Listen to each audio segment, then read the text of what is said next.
And I hope that you can keep that at the forefront of your minds in as you contemplate your decision today. So mahalo nui. Mahalo. Any questions on that? Okay, thank you. Okay, next testifier is Erin Cook to be followed by Dean Wong and then Lyle Myers.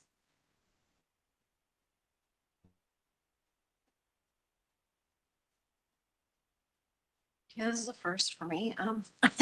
Aloha, thank you for being here. First of all, I am a resident in the neighborhood. I live on both Kauai and Avapuhi streets. We fully support and appreciate the vital and important work that Imua has done for the community and the children. We fully support the preschool. We sincerely hope that it thrives and expands. We fully support the historical restoration and preservation of the property, and we will bring shovels. But there has just been no meaningful or transparent communication with its closest neighbors, leaving us feeling unheard and disregarded. The original plans, which there's a little pass out there, complete with food trucks and vendors. These events will bring upwards of 750 cars with approximately 2,000 to 2,500 attendees, including their children. These cars are going to be crawling through our neighborhood looking for parking that just does not exist. Those events belong at the MAC or another event facility. We do feel that if Imua is allowed to have these 5 to 8 events, that number keeps changing. It will be abuse of the privilege and will lead to larger events. Respectfully request that the commission deny the special event permits that they're asking for. Thank you. Any questions for the testifier, Commission? If not, thank you.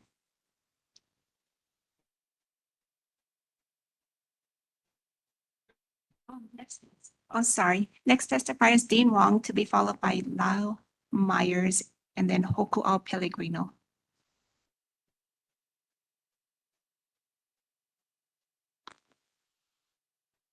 Aloha kako. I am the executive director of Imua Family Services. I've been the executive director for the past almost 14 years now. And the expansion of Imua Family Services through these islands is not based on anything other than our community's needs and our children's needs that are rapidly growing through this community as a result of COVID, as a result of wildfires, as a result of screen time, as a result of many other issues that are arising for children on these islands. What is also happening across our islands is a decrease in spaces that are available for children and places where quality early childhood education and learning can occur. Children shouldn't be schooled in the most critical development years of their life, which is birth through age 5 in strip malls. They need outdoor places where they can attach themselves to the aina and be nurtured in natural spaces, in outdoor places. Our childcare situations should be of the highest quality. For so long in our island recently, we have disregarded the needs of our children for growth and development of commercial, of tourism, of many other things. And having lost a very vital district in Lahaina, we lost also a lot of childcare and a lot of preschools. Since the fires, there have been no places. There are no spaces left in this island that can qualify for licensed childcare facilities based on the number of outdoor space and indoor space that is required. We've got to start prioritizing our children's needs. And here is this amazing space in Wailuku, 6 acres of space that can be prioritized for the community and for families. I really do apologize if there are neighbors and community who feel like we haven't been transparent in this. I feel like this has been our message from the very beginning.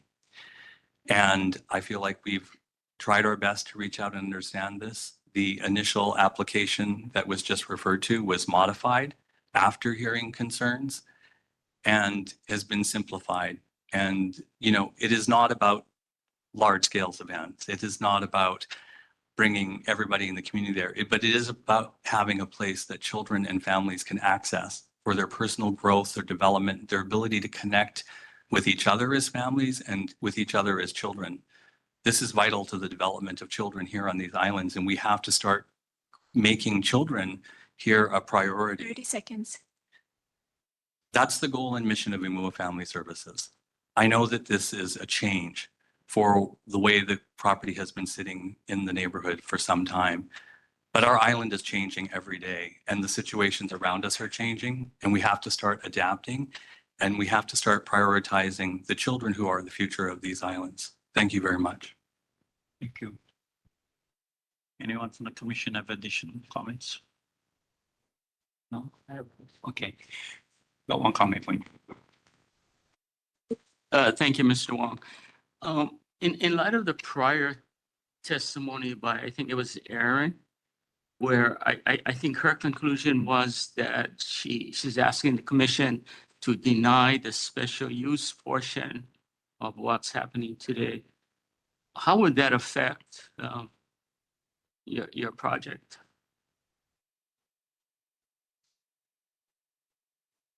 Well, I think there are different views of how we intend the special use to be. It is definitely not commercial use. We're not planning to have weddings and graduations and receptions. We're not planning to do those things to raise money. That's not the intention. But like any school that exists, whether it's Wailuku Elementary School that just had their big Halloween event or Sacred Heart School, obviously we want to be able to bring those families together from time to time. We want to be able to share events with, when I say events, I mean like the Lay Day Festival at Maui Historic Society, whose Lay Day event on May 1st is growing in capacity and needs more space. We do want the community to be able to openly share in those spaces, but for the intentions of bringing family and children together.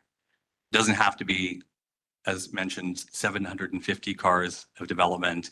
It doesn't have to be any of those things. But we don't want to be restricted in the capacity of being able to invite families together and have their children come together. The goal was never to create an environment like the Maui Arts and Cultural Center, like a concert center, but there was always an intention to create a space where family and community could connect with each other. And so much of that spawned really from the time during COVID when children couldn't connect and families couldn't connect. And the safest place and time for people to connect is outdoors and in outdoor spaces where it's safer. So it's hard for me to delineate the difference between what some people deem as those kinds of special events to say, what is the delineation of that idea that we're not intending to do and the ideas that we would like to do, which is to bring family and communities and children together in a space? Is that called a special event? Is that what people consider it to be? And if so, then I do want to be able to hold those events. I think that this space has always been known for its special events. The first time I danced hula in Amalo was with Ulave Guerrero during his Halau fundraiser there. I have emceed personally the Pacific Cancer Foundation's Melekiliki Maka on the property a number of years. The Mapa Garden Party, a number of political fundraisers. I think the space is somewhat known to a lot of people for fundraising events. That is not our intention. In fact, all of Imua's fundraisers actually happen outside of our organization. Our largest gala happens at the Hyatt Regency in Kanapali. Our ocean sports event is called Paddle Imua. It happens from Maliko Gulch to Hawaiian Canoe Club. Our Pedal Imua fundraiser happens around the West Maui Mountains. We're not known for doing fundraisers on our spaces, but we do try and bring families and children together to connect and have vital services together as Ohana. I hope that answers your questions.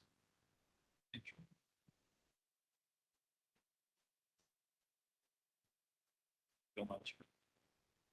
Next. The next testifier is Myers, followed by Hoku'au, Pellegrino, and Street.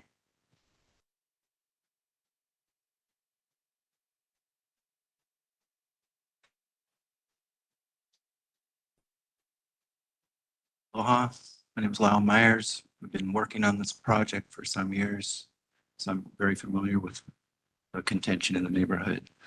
What little there is directed at what it seems to me people think is going to happen, not what's actually going to happen.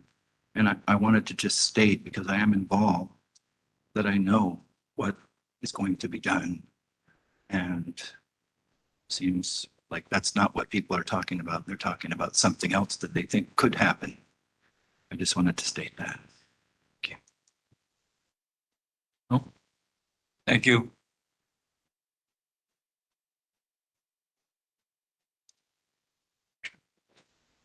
Aloha mai kakou. Well, Pellegrino, I'm here on my own behalf. I want to be fully transparent and make it clear that, you know, when Imua Family Services stepped into this particular Ainan Pohaku Kauhi, I, as a seventh generation Native Hawaiian of this moku, of this ahupua, I was concerned, knowing that the historic nature of that site, which has been closed, tied to plantation, and the type of activities that were there by their predecessors, never allowed community to necessarily engage in that space at the level that Imua has. I understand there are some challenges that are ongoing. But as a Kanaka, as an educator, as a cultural practitioner, the ability to engage in this space as a continuum of the Maui Historic Society area, you know, although Maui Historical Society has these boundaries, it doesn't mean that the historic nature of that site just lies within. The area of Pohaku Kauhi was contiguous. It doesn't only include Imua, it doesn't only include Maui Historical Society, it includes all of the historic areas above, below, to the north, to the south. And this, to me, in my opinion, having Imua Family Services there, especially as an educational institution, and the fact that Wailuku was really the birthplace of, you know, opportunities for Native Hawaiians to engage, yes, maybe so in Western education, but having Punanaleo, you know, originating in this particular space, you have Kekula o Pi'ilani. In the north, you have EL Preschool, where I went to preschool right across the street. This to me shows that there's an opportunity to not just engage our young ones, which we need more early childhood educational opportunities, especially opportunities for those that have special needs, of which Imua Family Services focuses on. And I want to make that clear, that that's a major area of their educational mission. And many of those students are Native Hawaiian. There is a good percentage of students that are Native Hawaiian that go and partake in these educational programs that's been around for 75 plus years. You know, I think some of the issues that have come about, whether it's water, you know, are things that, you know, I'm trying to help bridge that gap. 30 seconds. But I believe that this opportunity to have community, students, ohana, being in this space that has always been a private space is really an opportunity and a win-win for not only the Wailuku community, but for the Maui community. Mahalo. Wow. Any comments, Commission? No. Next Thank you. testifier is Street, to be followed by Allison Nakamura and Janice Nakamura. Hi, excuse me, I just need to interject. Everybody who testifies swear to tell the truth and nothing but the truth. Yeah, thank you. Please, right. So I can swear I won't. Good afternoon. My name is Bob Street.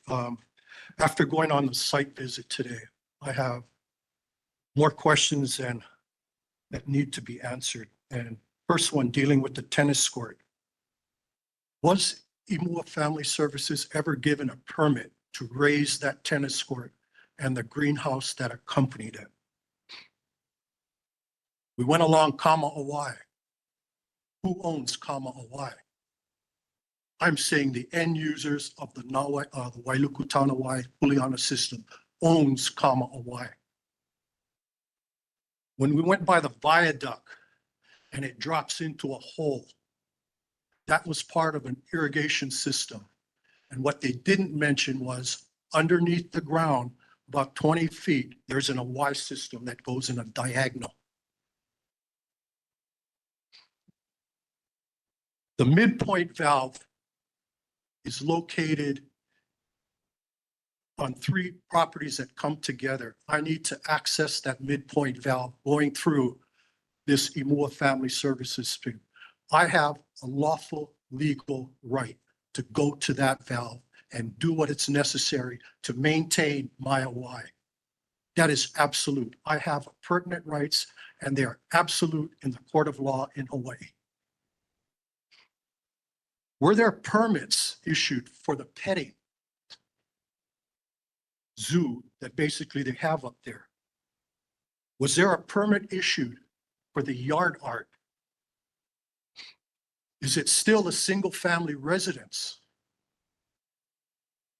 Basically, what I'm seeing right now is a gut and replace the historic districts and the parameters that guide it. I have dealt with enough verbal abuse from Imua Family Services where I just ignore it all. And we have had confrontation with them regarding our access to our Y system and the midpoint valve.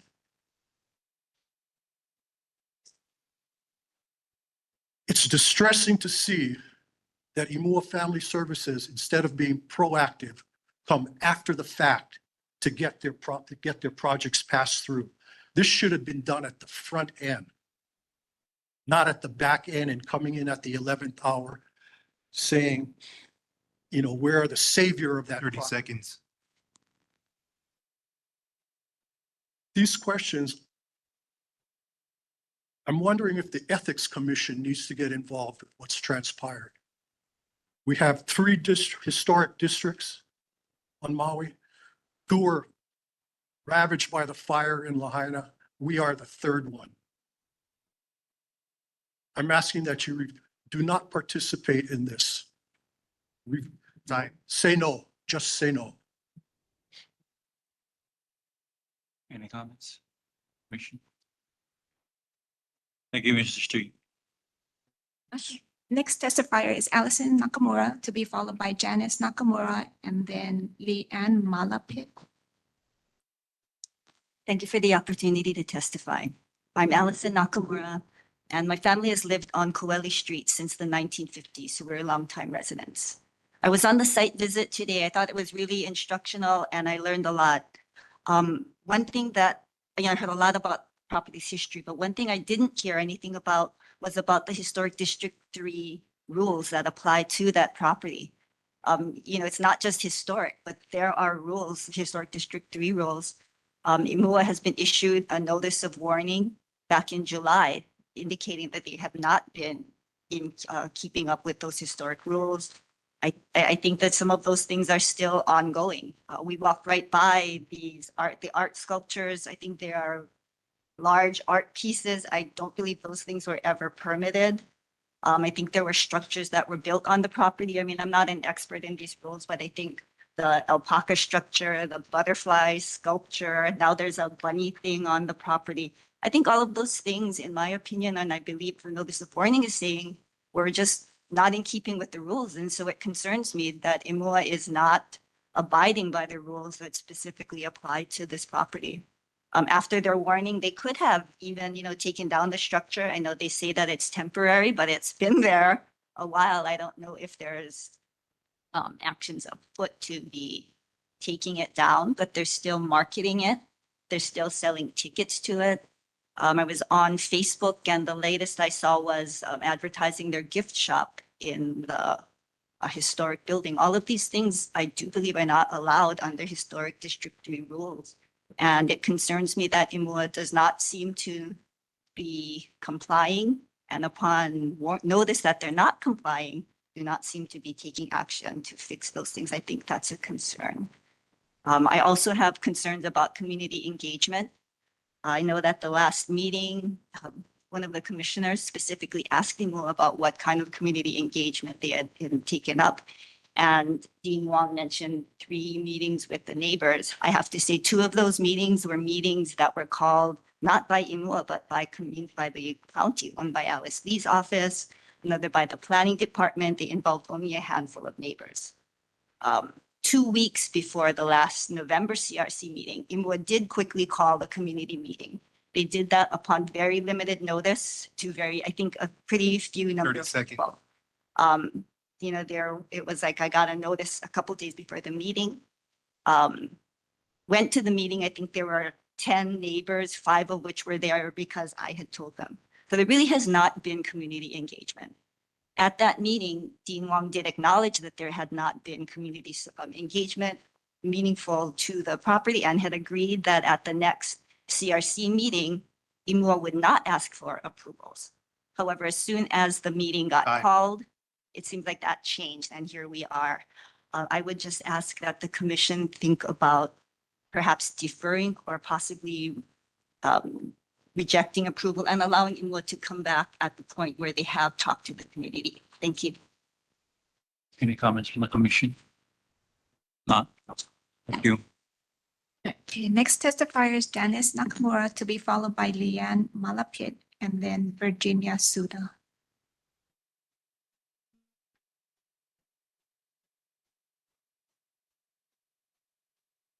Good morning. Can you hear me?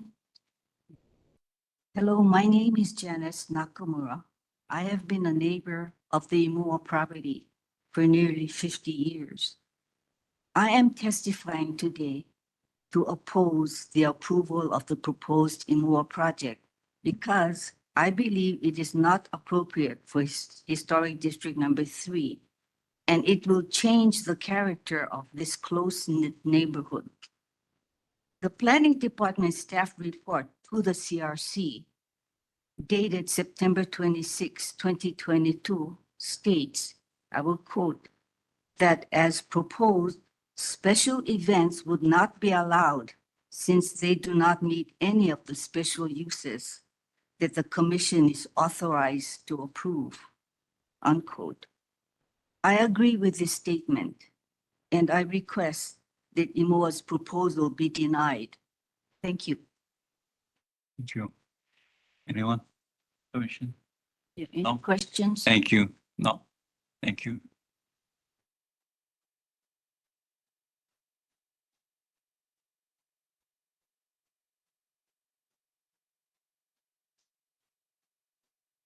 Good morning. My name is Leanne Malapit, and I'm a gal who grew up on Coeli Street, right down the street. In fact, I played at that manager's house as a kid, know all the ins and outs and the secret doors and closets in there. It's been a fun trick house.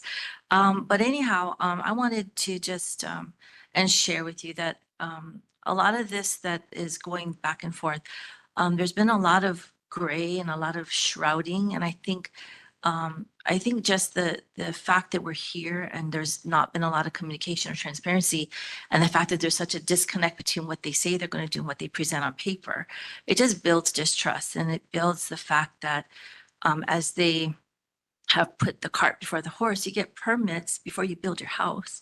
You get permits for all this stuff, so we all comply as citizens in the county. And, you know, I just want to put up a temporary electric meter. I can't because I got to pay a permit first. So it's just, you know, that's the process, and we all respect that in Hawaii, and we all respect each other. And I just don't see that happening. And, you know, I love children. I'm a healthcare practitioner. I serve children, I volunteer, I donate, I financially support all kinds of things. I love education. I love all that good things that go in for the children. I just think that this is zoned a District 3 zone. It's the very last. We already lost 1 and 2 with Lahaina. We only have this left. And if we don't preserve it, it's in your guys' hands for such a time as this, that you guys can halt this and preserve Hawaii, preserve Maui. The structures are beautiful, but they don't fit in historical old Hawaii. That's not what we grew up. That's not what we saw in the early 1900s.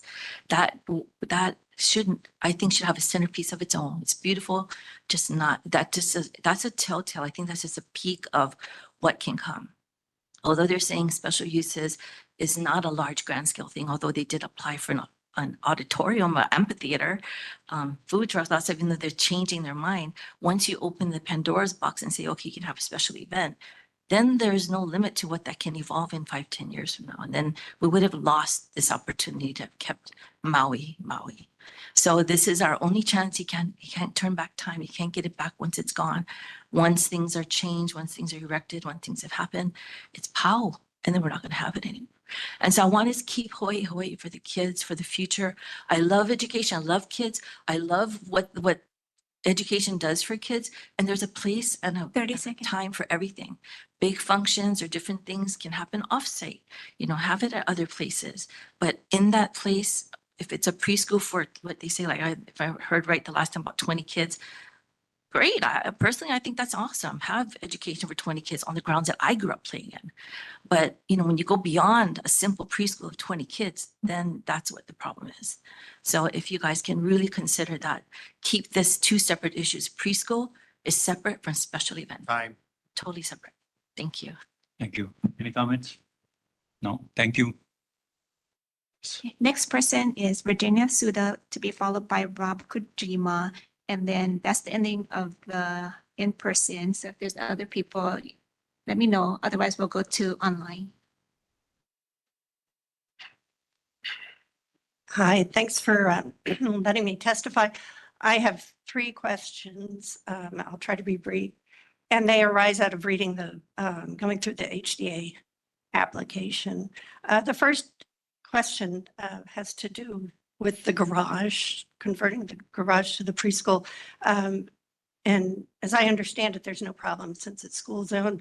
But my question is that the footprint of the original garage is 840 square feet. And with the addition, it totals 3140 square feet. And so that's a 2,300 square foot addition. So my question is if this is in compliance with the restrictions for the historic district construction. In the application, CHP said it was a minor, this is a quote, a minor expansion. And I just want to note and question that this is a loose interpretation since it's a 75% increase in the footprint. My second question and concern has to do with a safety consideration. And in the application, there was a talk about the art park. You saw the sculptures there today, and it's open to the public. And as part of AMUA's vision, you in the preschool and preschool education in general, you have the students allowing the students to have the freedom to wander the grounds, which is great. But I worry, or my concern is that they'll be sharing these grounds with the art park, which is open to the public. They are envision charging admission.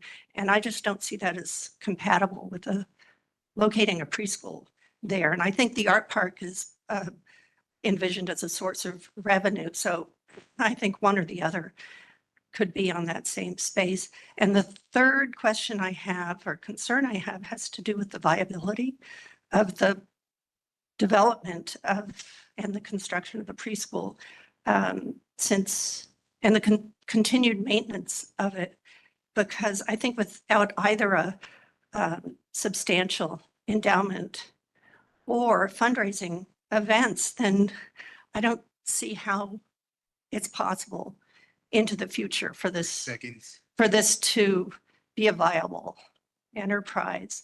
And I've heard that they don't have commercial activities in mind, and that I'm a neighbor.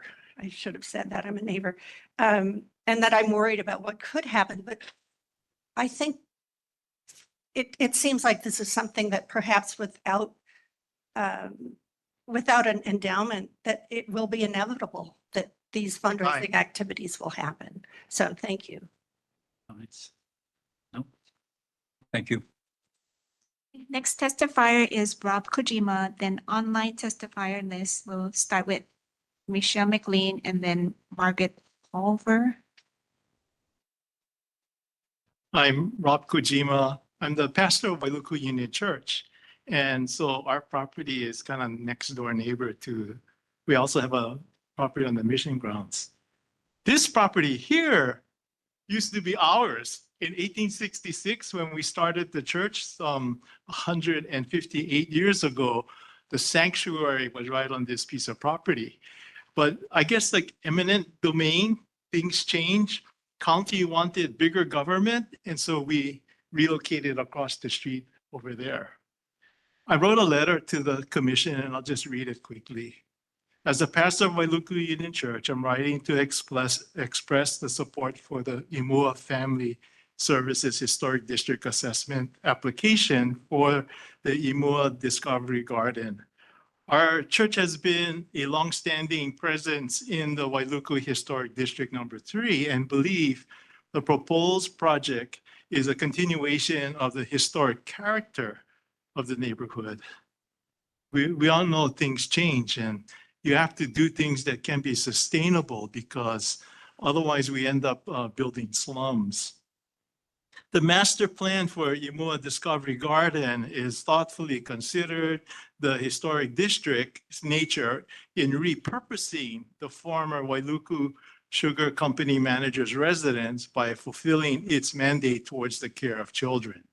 The proposed plans take advantage of the architectural nuance and the cultural heritage of the Wailuku Historic District number 3 as a vibrant space for our community's children. And I just think about the kids that go through that preschool and go like, wow, you know, I was at Bundy's house, and then the parents and all of that, and how that has that ripple effect of people engaging in something that for most of us was forbidden. The planned educational facility integrates the nature-based elements of the historic surrounding. The children's garden and nature-based play areas remain as green space that can be enjoyed by the children and the community. The use of the historic property is a touchstone to our past with adaptations that can be used to address the community's current needs. 30 seconds. As an immediate neighbor of Imua Family Services, we too are committed to being responsible stewards of this historic property. Their mission aligns with the values of the historic district, and their presence contribute to the preservation of these historic grounds and to the neighborhood. So we respectfully ask the Cultural Resource Commission to approve the historic district assessment application for the Imua Discovery Garden. Thank you.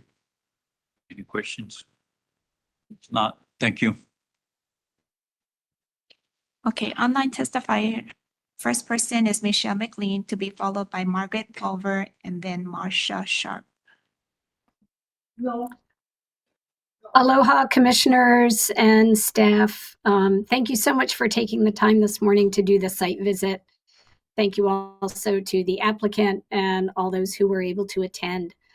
I'm here today representing Council Chair Alice Lee, who holds the Wailuku Waikapu Waihe'e residency seat. And I'm here just to remind you of the testimony that she submitted for your November 7th meeting, where she respectfully requests that you defer taking action to allow the applicant to further engage with the surrounding community. The 3 sites that were highlighted today, I would imagine would have Council Chair Lee's support if that were all that's on the table.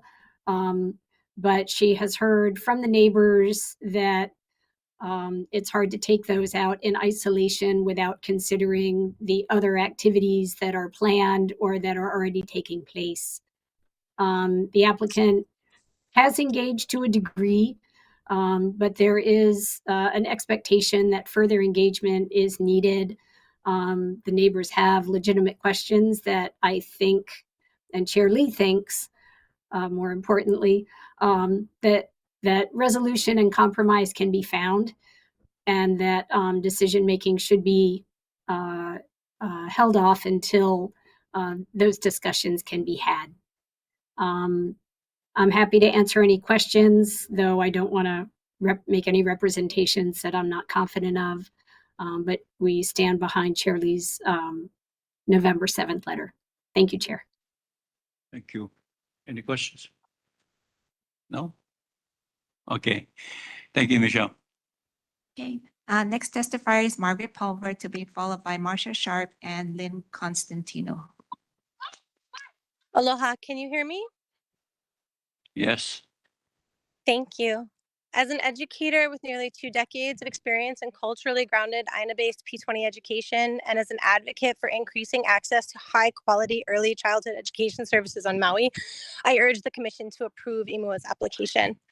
My son is a client, has been a client of IMUA since he was in early intervention, and I have witnessed firsthand the positive impact this organization has on families and in the community. My son was diagnosed with autism spectrum disorder just after turning 3, and we were unable to find him a preschool program for that year, for 23-24. We were put on the wait list at IMUA because of the high need they fill in serving neurodivergent children with special needs and disabled children. And the other 10 programs we applied to denied us because they said either they did not have the ability to support my son or just straight up didn't call us back, or that they were full. So the level of exclusion on this island is extremely apparent in that realm. However, thankfully, with the opening of IMUA Discovery Garden program this year, creating 20 more spaces for preschool students, my son was off the wait list and able to enter into this program this year. And so taking away one of the only inclusive preschool programs on this island not only hurts the students that are currently enrolled, but also continues to support the systemic inequities and discrimination that exist on this island. And while these neighbors claim they support children, their actions do not support those words coming out of their mouths. IMUA Discovery Gardens Preschool's commitment to nurturing the whole child, socially, emotionally, and intellectually and physically, sets it apart as a true leader in early childhood education. The curriculum blends outdoor exploration, cultural grounding, and creative play with inquiry-based learning. It empowers children like mine to develop a deep connection with nature, fosters their curiosity, and encourages them to be good people with solid critical thinking skills. What I find particularly admirable about IMUA is their emphasis on community and community building, inclusivity, and emotional growth. It is clear that every child is seen as an individual with unique needs and strengths, and that the team at IMUA works tirelessly to create a supportive environment where children can thrive at their own pace. The inclusive nature of their programming and the 5 annual family-centered community events that actually parking is not an issue because we park at Safeway and they bus us in. So there is no cars driving around looking for parking all night. Not only benefits the families who come, and those with disabilities and special needs, but the entire Maui community of providing us with opportunities to learn how to be better people. I wholeheartedly encourage the Commission to approve the proposed changes. This organization has positively shaped the futures of so many children and families on Maui and across the islands, and will continue to do so for years to come.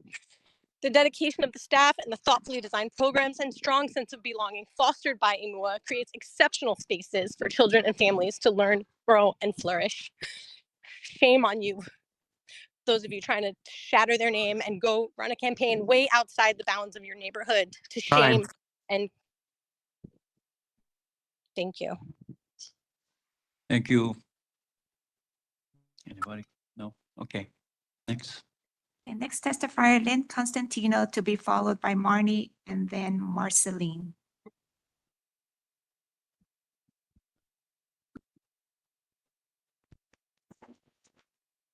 You have to unmute.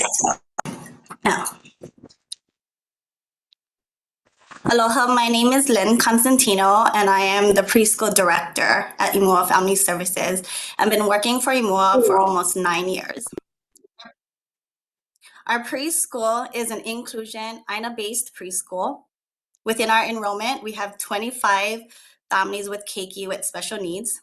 60 of those at IMUA Discovery Gardens are Lahaina families, and 50% are Native Hawaiian keiki. I'm also a born and raised Wailuku girl, 5th generation. I grew up right down the road on North Market Street. I grew up in the era of Kabibi Store, Tiki Market, and Wakamatsu Fish Market.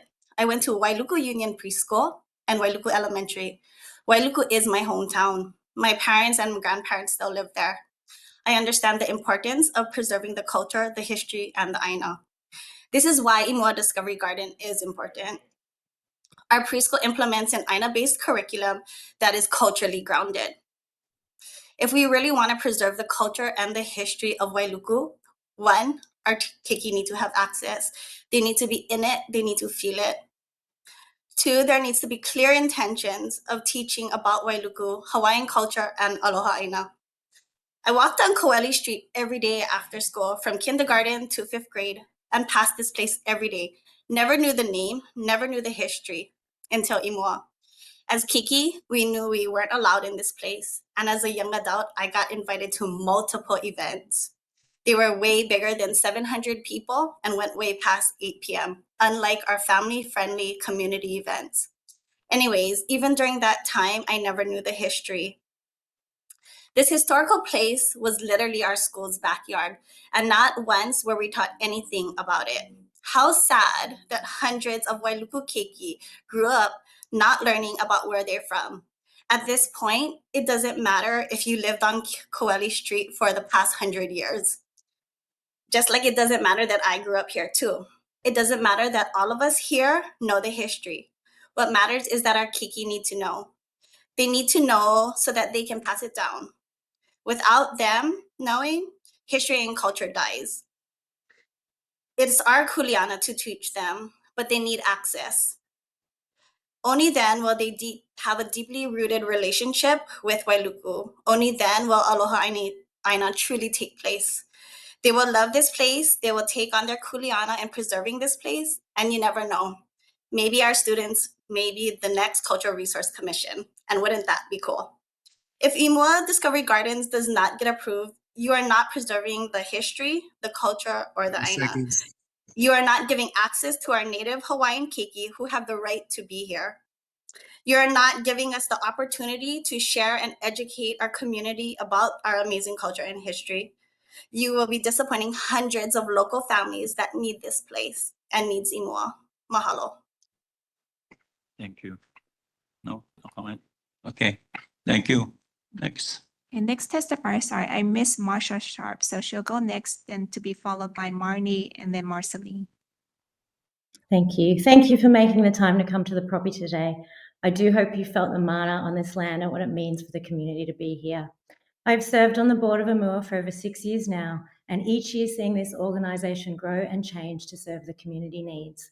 I volunteer at the garden each week with the Play AMUA group. I've been doing that for over a year now, and each week it fills my heart with joy to come here and be with the children and watch them grow and play in nature. As we hear individual stories of the community and the neighbours, I want to share an individual story of a family I met at Play over a year ago.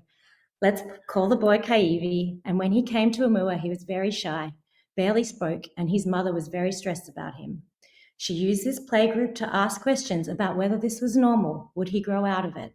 I could see the concern and worry in her and knew it well from raising my own child who was about to turn 14. Over the weeks and months, Kaivi would come closer to me to do an activity, but still not quite making eye contact, and months passed and his mum would say that he was asking to come to play and calling me by name at home. She said I was the first person that he bonded with outside of their family. It took over a year for him to give me a high five, as a physical contact isn't something he was comfortable with, and it melted my heart and his mother's when he did that. Kaivi is not a child that would thrive in a traditional setting. He needs to be outdoors. His parents came to the Mac Halloween Festival and he was overwhelmed. Even though he knew me, he was scared to talk to me as he didn't know the setting and there were too many people here. He has attended all the other smaller festivals here, the Butterfly Festival, the Halloween Festival, and he thrived. It was a space that he knew and felt comfortable in. Some children just need smaller events and smaller spaces. Some children need more one-on-one and intimate settings. The Discovery Garden provides that space for families, the community, and all the children that come and be a part of it will protect this property and what it serves to the community. What AMUA is applying for today is permits for the preschool and for other structures that aren't involved in these events, yet these events are stopping the permits that are much needed for keiki on this island since we've lost so many other preschools in Lahaina. We've had fire displaced families come here and it'd be a haven for them after losing their own community. 30 So seconds. I urge the committee to really consider approving these permits. Thank you. No. Thank you. Next. Okay, next testifier, Marnie, to be followed by Marceline and then June Harper.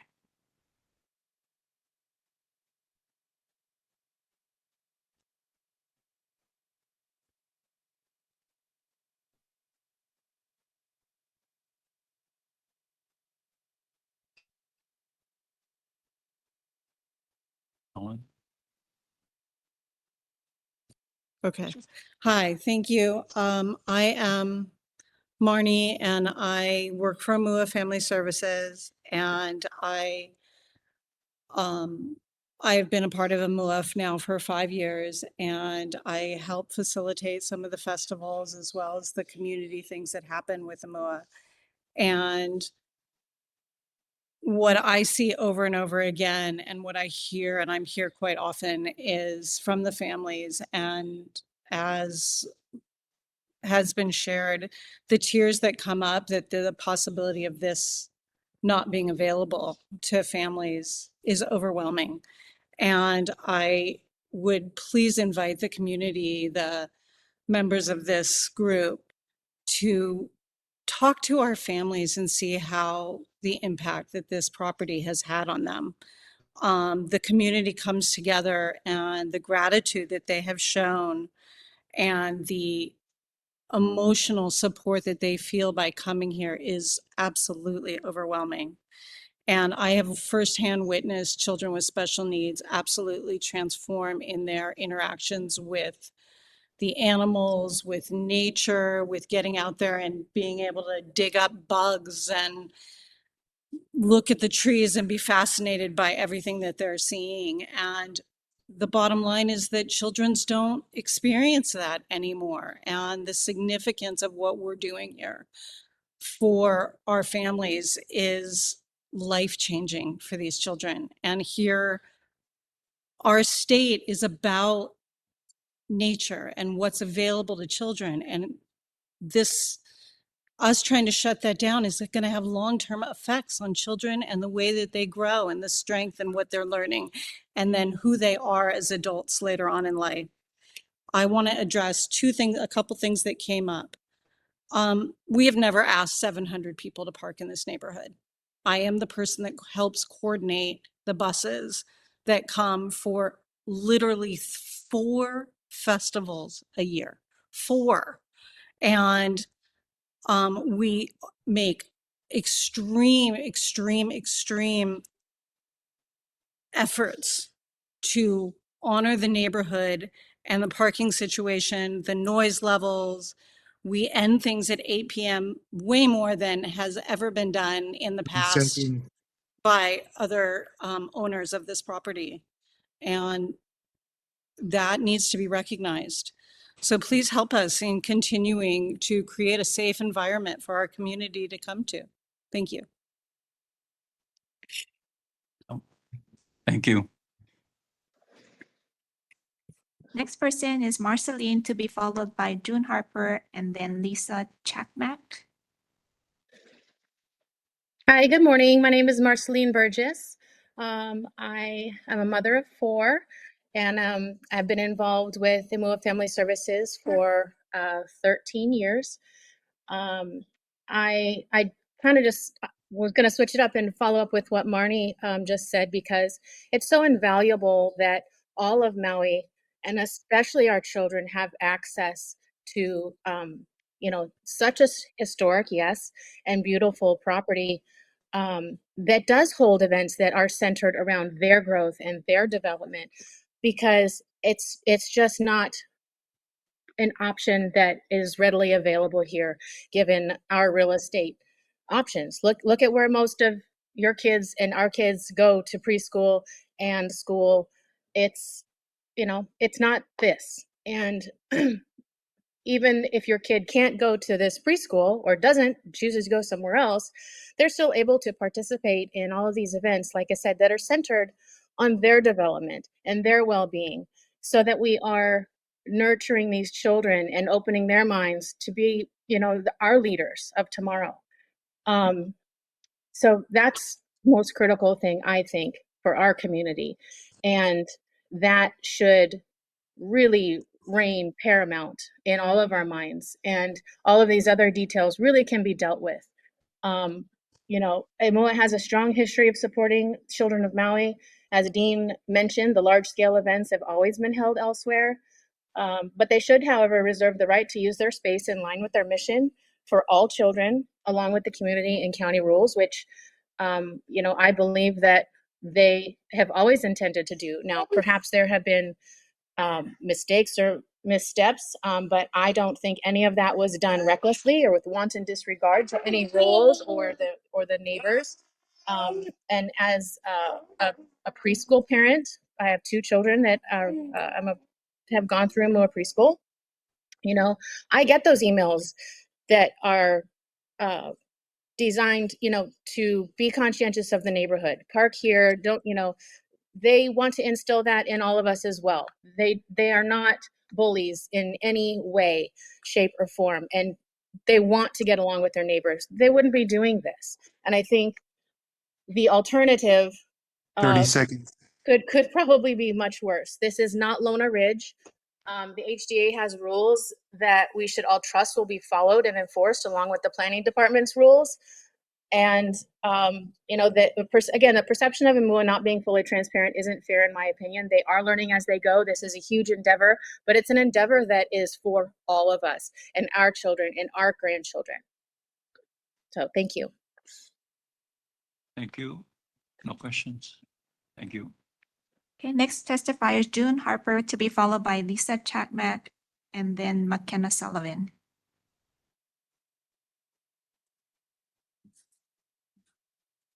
Hi, my name is June Harper.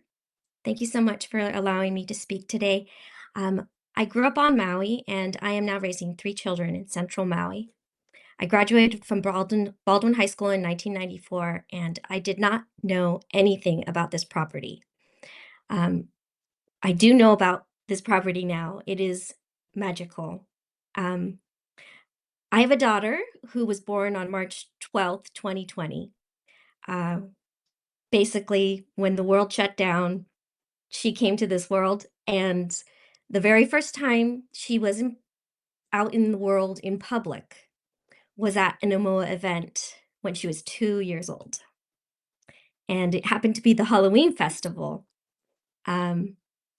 I dressed her up as Dorothy, and she walked through the gates, and there were this just smiles of, people who support Imoa dressed up in different costumes, different princesses. She probably didn't even know what in the world was happening, but I did. And what I knew what was happening was that there were people on this island who took the time and opened up a space that would allow magic to happen and healing to begin. Um, my daughter began to enjoy the Imua Place preschool program where she would just go with me just for an hour and we would sit under the trees and have practice preschool. She's 4 now and she is a student at the preschool at Imua.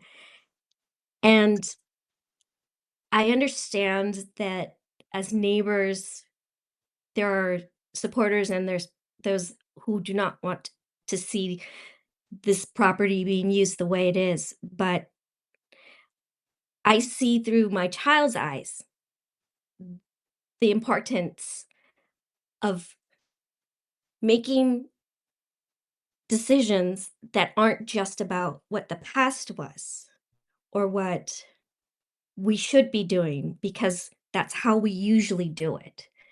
30 I seconds. see the people at Imoa Family Services, the teachers, Dean, all of those who are standing behind, trying their hardest to make this happen for my child and for children for years to come.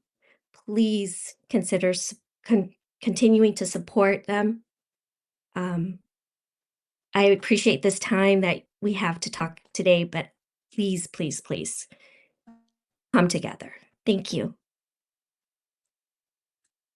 Any questions? No? Okay, thank you. Thank you. Okay, next testifier is Lisa Chakmak, to be followed by McKenna Sullivan.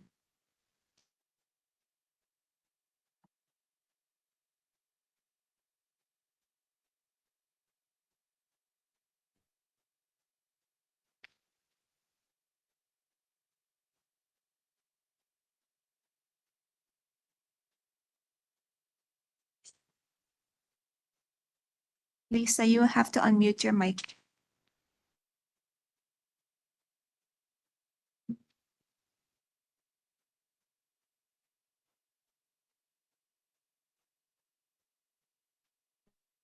Okay, we'll come back to you. We'll go to McKenna Sullivan.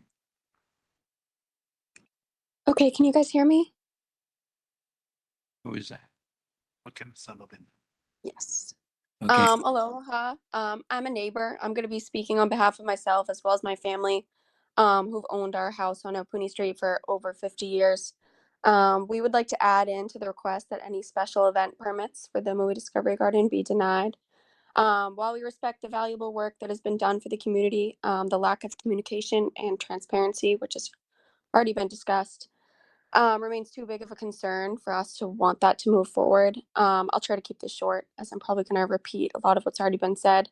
But it's incredibly alarming to us as a family that the first we'd heard of these expansion plans was just over a month ago. And we had to find out that information from Allison, who was kind enough to share it with the community.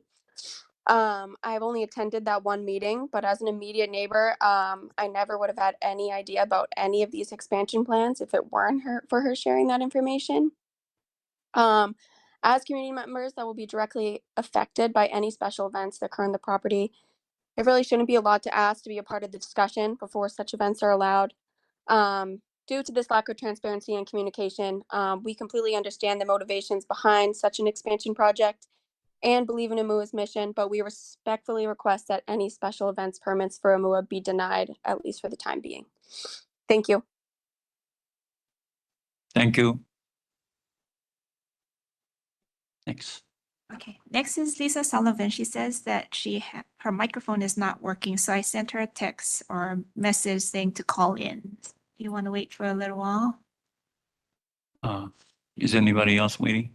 No, that will be the ending That of would the be the list. last. Give them a minute.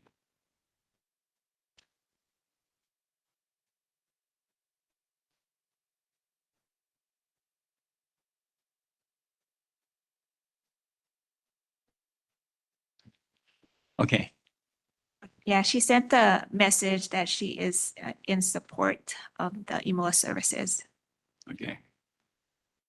Right now, at this moment, I'd like to ask the food commission if we go for like a timeout, say maybe 3 minutes or 5.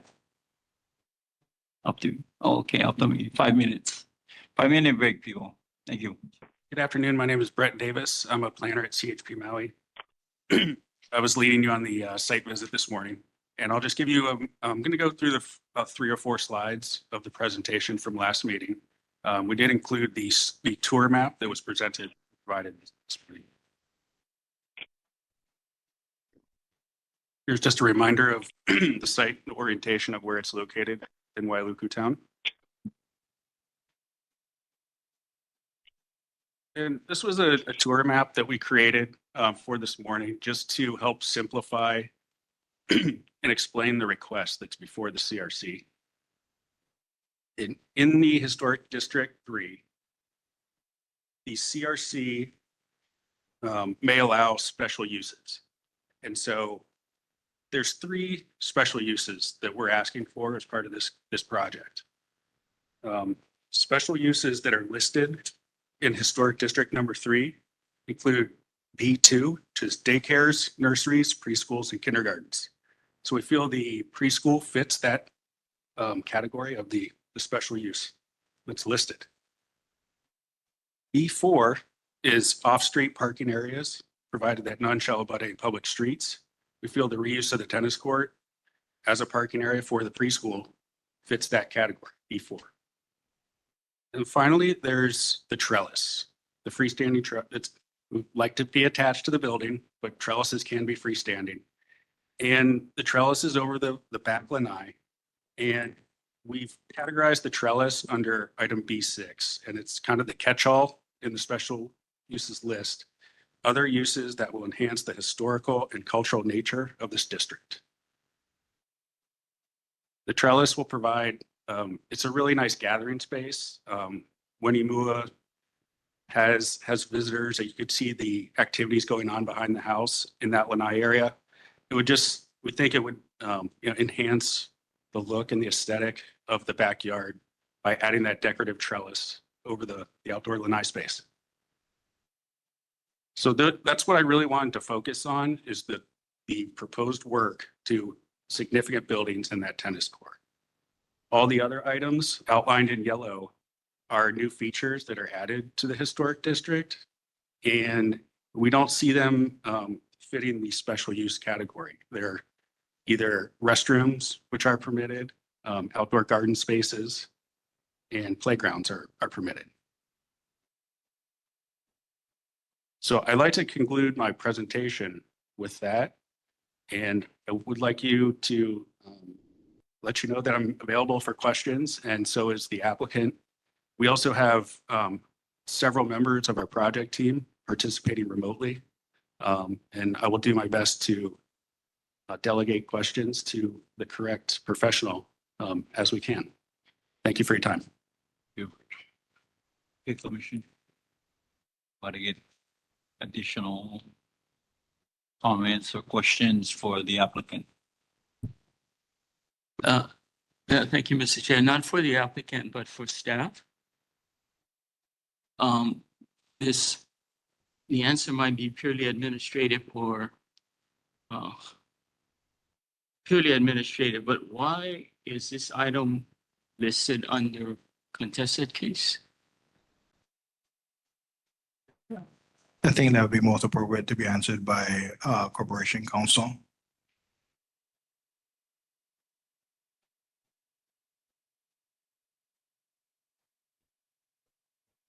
Corporate Counsel? Sorry, folks, did I just hear, do you have a question for me? Yes, Commissioner Rodriguez, why is this item listed on the agenda under contested case? Has the applicant filed a contested case, or has the applicant intend to file a contested case? The applicant is requesting the permit, and then it is being contested by other members of the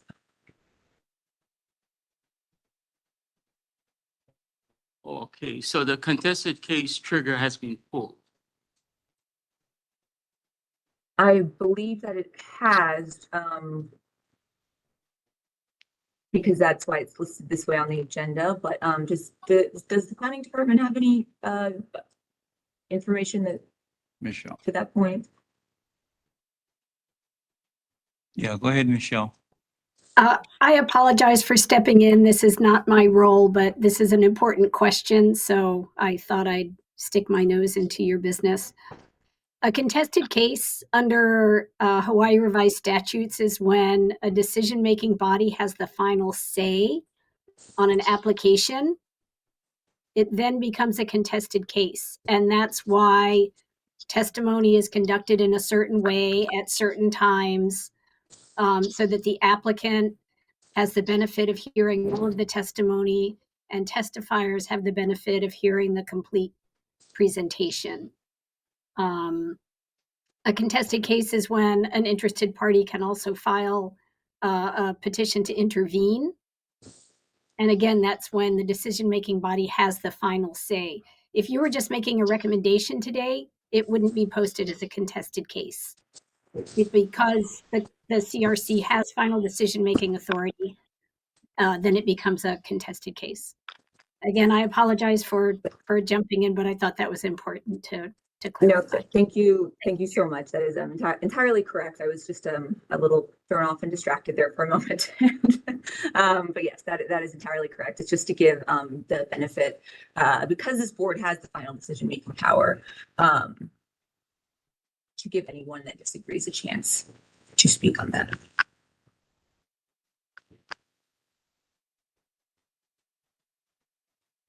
I'm still a little bit confused. Okay, so I know what contested case is.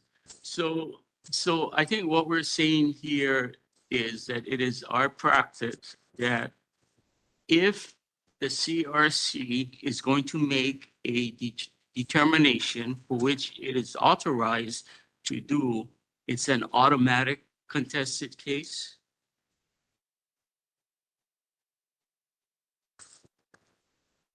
if your decision will be final, and in this case, it would be.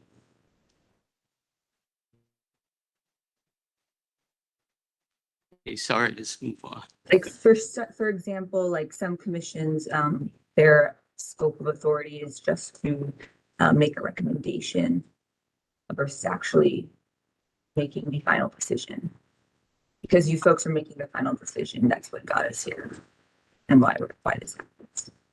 And so in looking at the agenda, in this case, we're making a determination for which we're authorized to make. But on the same agenda, we're going to make, it's going to be review and comments. And therefore, since we are not making a determination, that item that is on the agenda is not listed under contested case. That's my understanding. Is that right? Yes. Great. Thank you.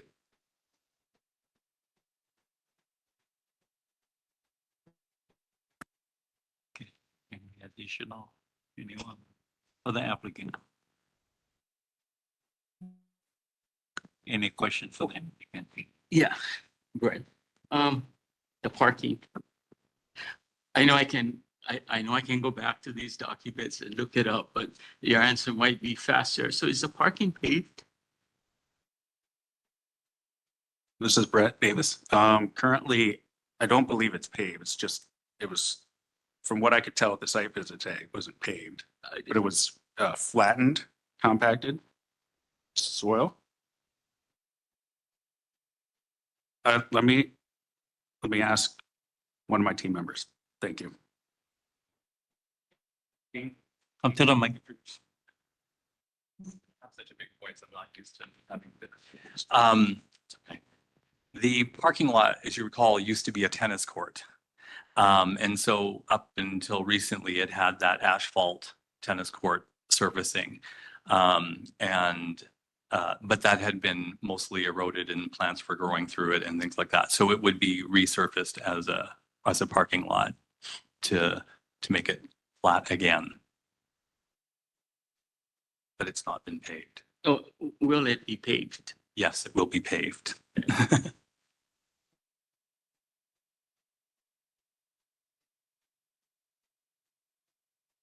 Anyone else? I have a question. Mr. Davis, I know you mentioned earlier that looking at the regulations that we have before us under the special uses in B and B6 that you were talking about with the places on this map that are yellow that you said earlier. My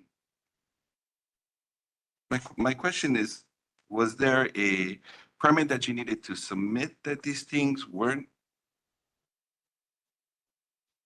going to be, I'm sorry, that was going to be built? Was there a permit to say that you could have it be built or not? This is Brett Davis. To answer that question, those elements on the plan that are outlined in yellow, we believe do not need CRC special use approval. I believe those could be approved by the planning department. Administrative. Okay. So what we need CRC written approval for is those uses that are special. And the historic features that are outlined in red are the three special areas of the project. Okay, thank you. Okay, I got one question. It was mentioned by one of the testifiers on whether or not the garage is in compliance with county codes. Can you answer that? It just came from one of the testimony that came up. This is Brett Davis again. I don't know that for sure. Because the building was built, it needed a building permit at some point. And so at some point it was permitted. Permitted for what? For a garage. But that's being converted, right? Into the preschool, correct? Preschool, yeah. So can you repeat the question? Can you repeat the question? The question was on whether or not that garage is in compliance to even have a school there. I think I can jump in for this one. So if I understand the question correctly, you're asking if the existing garage is in compliance. I think what is being asked Because of is, the square footage. well, the existing garage will be repurposed into a preschool facility. And when they do that, it will be in accordance with the SOI standard as recommended for rehabilitation of historic property. But I don't know if that's what you're asking. Yeah, I'm just asking on whether or not it would fall in compliance to county regulations. The reason why I say that is because I'm from Lahaina. And many times we try to get our schools put together and basically it fell to the trenches because of compliances. So what I'm trying to get to is what's the difference between the school that we're trying to restore? Because it wasn't a school before.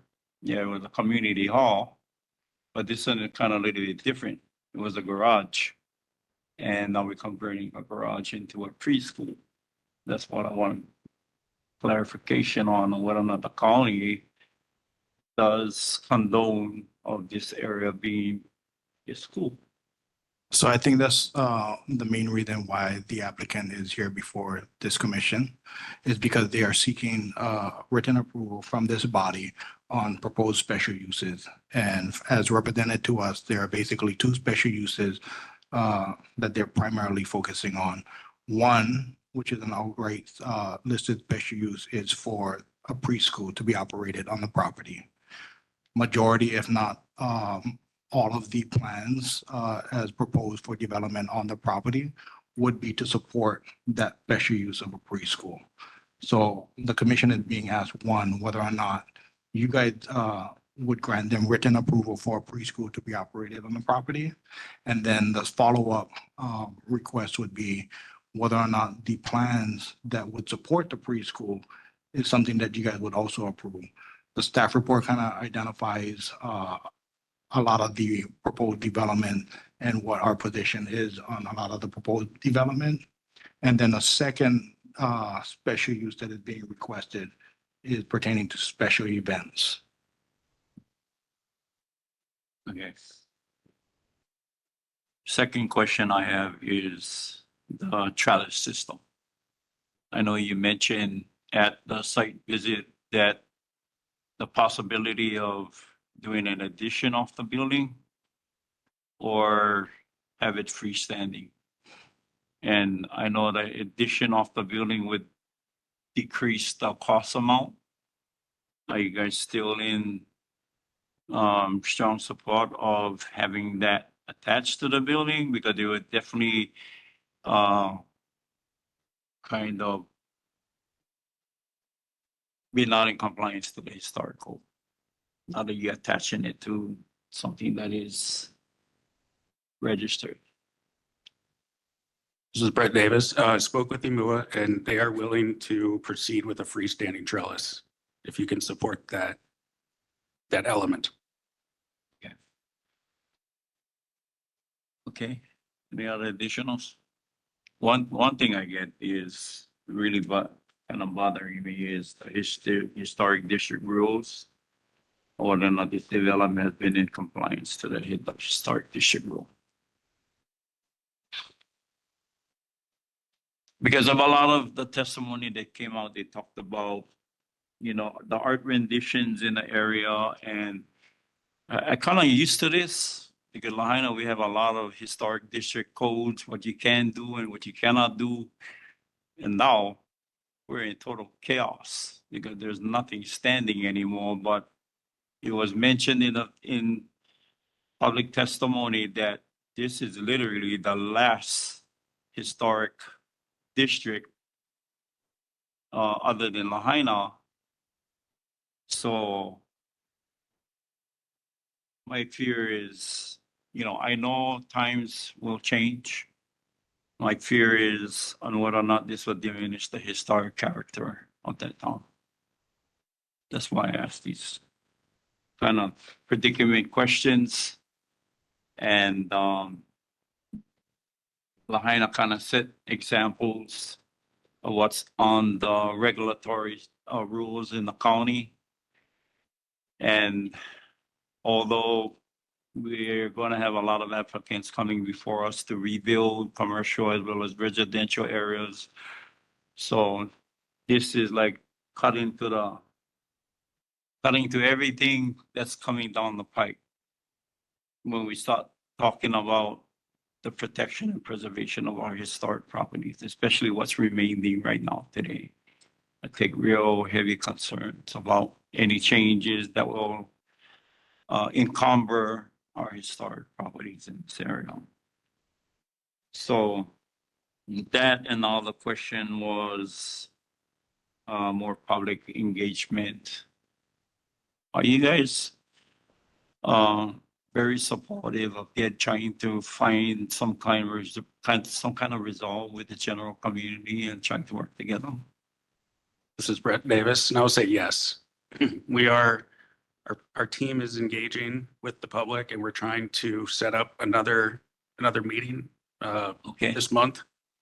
And we hope to, just start a dialogue and keep it open, and hopefully come to some compromise that is reasonable and equitable to everybody.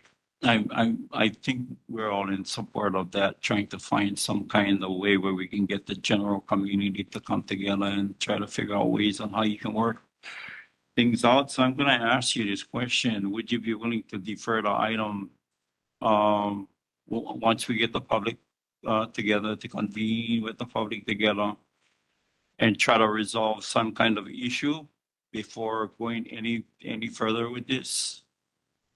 Because I hear the outcries from the general community. There's another strong question I wanted to ask, was the pertinent rights that Mr. Street brought up, and whether or not, because he is what they call him,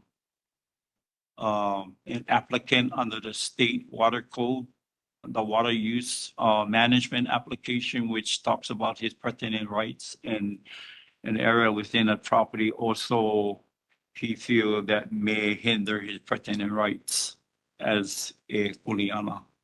He mentioned an end user. So meaning that Hawaii, although what he was saying that there is water there and it would affect his ability as a pertinent user in that area because he's filed under the Commission on Water Resource Management for the permit that he applied for. So just broad question, would the applicant be willing to defer the item and try to get the community to resolve some kind of way you guys can come together? I'd like to ask Imua Family Services to respond to that question. Sure. Mahalo. Thank you. Thank you, Commission. I want to address the Kama'ana water first, or the Kuleana water. This is something we inherited in the purchase of the property. The property has Kuleana water rights. We have 4,800 gallons per week. And we follow the strict rules of the State Water Commission, which is to use the water for irrigation to maintain the Aina property.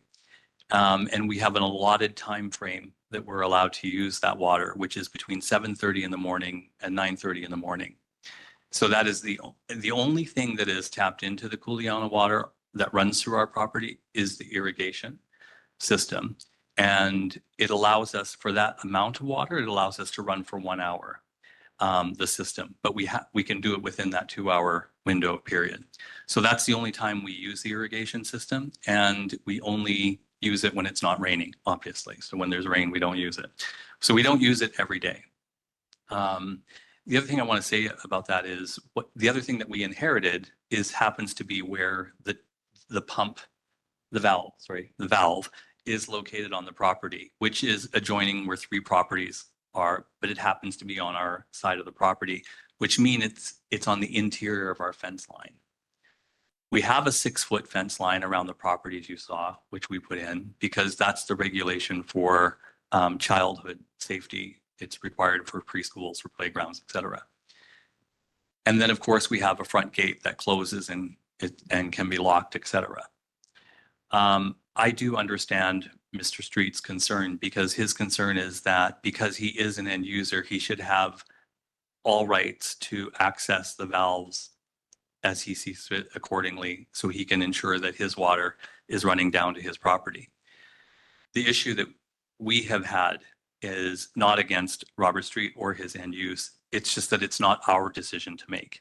We don't own the valves. They're owned by Wailuku Water Company, Mr. Avery Chumley. So whenever access is asked for or the equipment wants to be tampered with or touched or turned on or off or everything, it's not our position to give the permission to that. It has to go through the current owner of that system. We ourselves would never do anything to tamper with it, play with it, because again, it's not ours as well. So that is the sort of the backstory on that piece of it. The gate in place around the valves and the property is not intended to keep Mr. Street out. It's intended to keep children safe. And when he reaches out to us, if he wants permission, comes in with permission and wants to access it, well, we can give him access to the property. It's not our place to give permission to the equipment. And I know that's a complicated issue, but it's not part of the application. It's just a complication that comes with the property. And it's nothing against the end users or the water. It's just something that's not in our control, and we just happen to inherit it when we purchase the property. To address your other questions about, art and things like that, I just wanted to reiterate that anything that we have on the property of that nature is only temporary. It's not set in, it's not permanent. It comes, it goes. And the installation that you saw there today is leaving soon. It was here through 2024 and it's leaving shortly. And Pasha has sponsored not only bringing it here, but will also sponsor taking it away when that time comes. To the question of would we be willing to defer? So we have engaged further consultants and people that are willing to help us with our community outreach and our community development. It's Ola Maui and Lahua, and definitely they've been instrumental in helping us and are already in the stages of sort of planning our next form of community outreach. And so we do, to that end, want very much to continue to talk to anyone in the neighborhood and in the community. And we do that with the goal of finding middle ground, of finding peace, of finding collaboration, of finding support in that capacity. So that is our end goal and our end result. The question of whether we're willing to defer at this point is complicated, because if the decision today was to say only if we were able to continue those community outreaches and support, would we defer today? Then yes, we would, of course. And we will continue to do that work anyway. We don't think it's a one-time meeting. I think it's an ongoing conversation, because if we're all going to be here for a long time, I think we're always going to be having these conversations. If I seem hesitant on the deferral at all, it's only because we've been waiting for such a very long time, as you can imagine. The first application was put in 2021. During that time, we've had the opportunity to complete all of our offsite work, which was required by the County of Maui and from the Planning Department. We had to do a lot of work on Coeli Street, replace a 4-inch sewage line to a 6-inch sewage line, put in 2 manholes, 2 fire hydrants. We had to do work on Main Street, fire hydrants, manholes. It did give us all of that time to get that work done while we were doing our work for SHPT and for our archaeological surveys and our architectural reconnaissance surveys. All of that work has been done to get all of these things in line in place so we could finally build a preschool for 20 children after 4 years of waiting.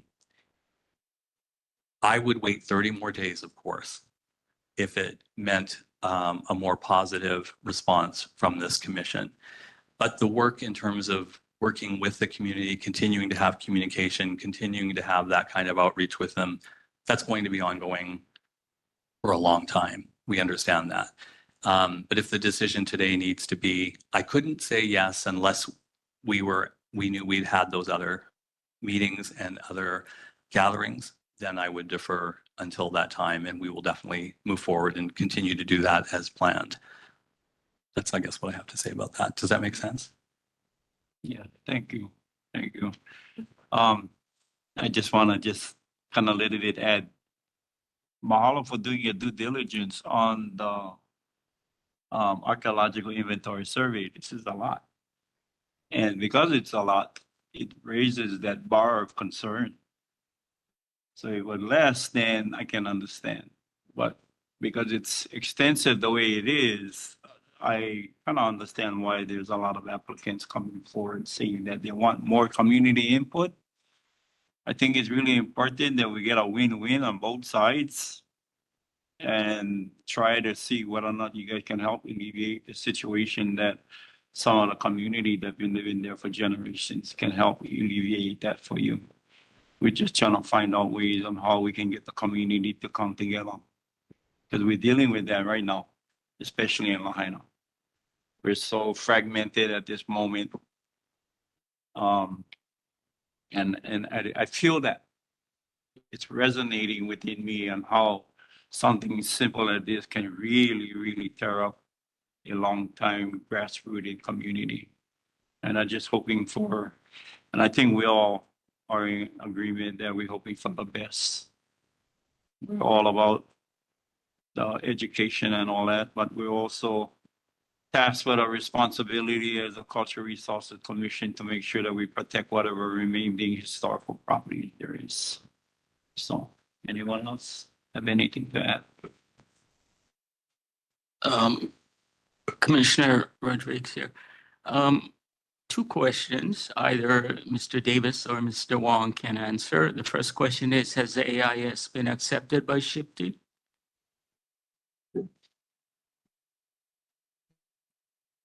Brett Davis, no, not yet.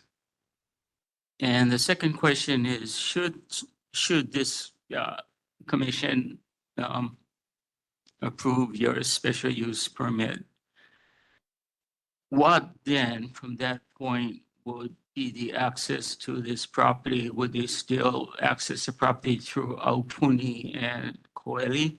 Or would they access this property, they being the parents of the children, would they access this property through Main Street? This is Brett Davis. The primary access and entry for the property will be from Main Street. And then one final question for staff is, should we make a deferral motion? What are the challenges of that?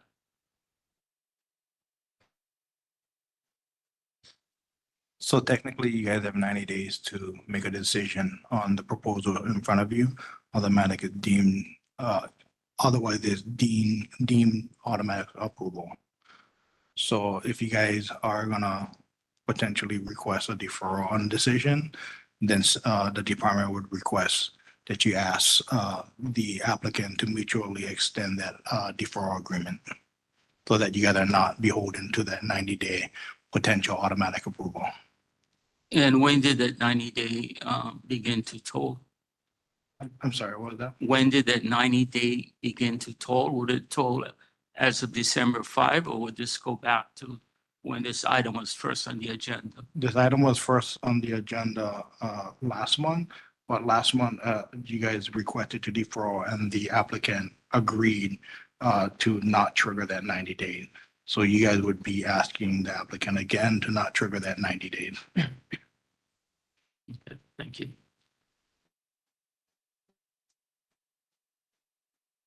Any more? This is Commissioner Alwana. I have a question for the applicant. So with respect to the preschool and the construction that you're asking for approval on, are we looking at still serving the same 20 or so kids, or are we looking to expand that? Maybe that is a question for Imua.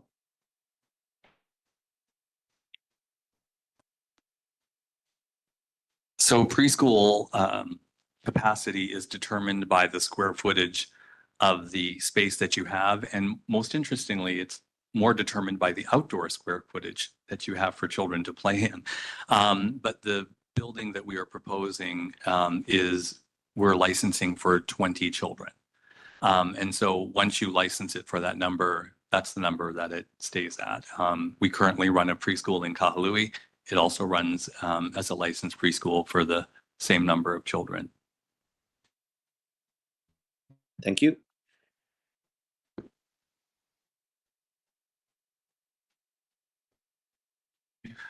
Anything else? Not? Chair, I guess my question would be, on our vote today, would it be making the decision for both the preschool use as well as the events, or are we doing it as two separate votes?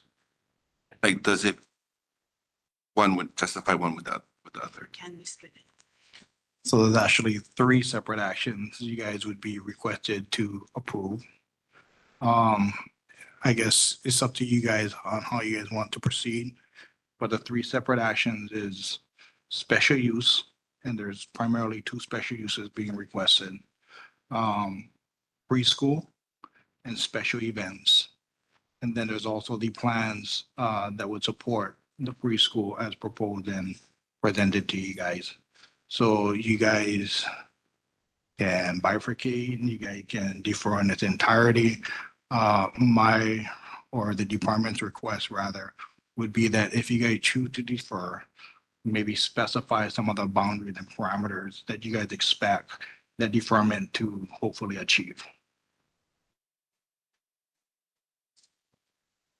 And ask the applicant to mutually extend the 90-day clock. And with respect to that comment, I'll be very transparent. I have problems with the special events. And I have problems with the special events because of the concerns of the people who have a sense of place, who have lived there for many years. And so at this point in time, I would prefer to see a deferral so that the concerns of the families can be addressed. But I'm only one vote. Aloha, this is Commissioner Awana, and with respect to Commissioner Rodriguez, your statement, and also what staff said, perhaps there's a way we can bifurcate and call a vote on some of the items that we can, and maybe not defer the whole thing, just so that it's not, at least we can move forward on some of it. And also with respect to the the proposals, authorizing the preschool. So I see within that request there's a request to repurpose the main house into, what was it called, transient housing or something to that effect. And if I'm reading this, the recommendations that are given to us here, that's not a permissive use. So, I'm wondering if that's something we also want to bifurcate or separate out from the preschool approval. Because I've not heard that part of the, what we're being asked to vote on as part of this discussion. That's all I got.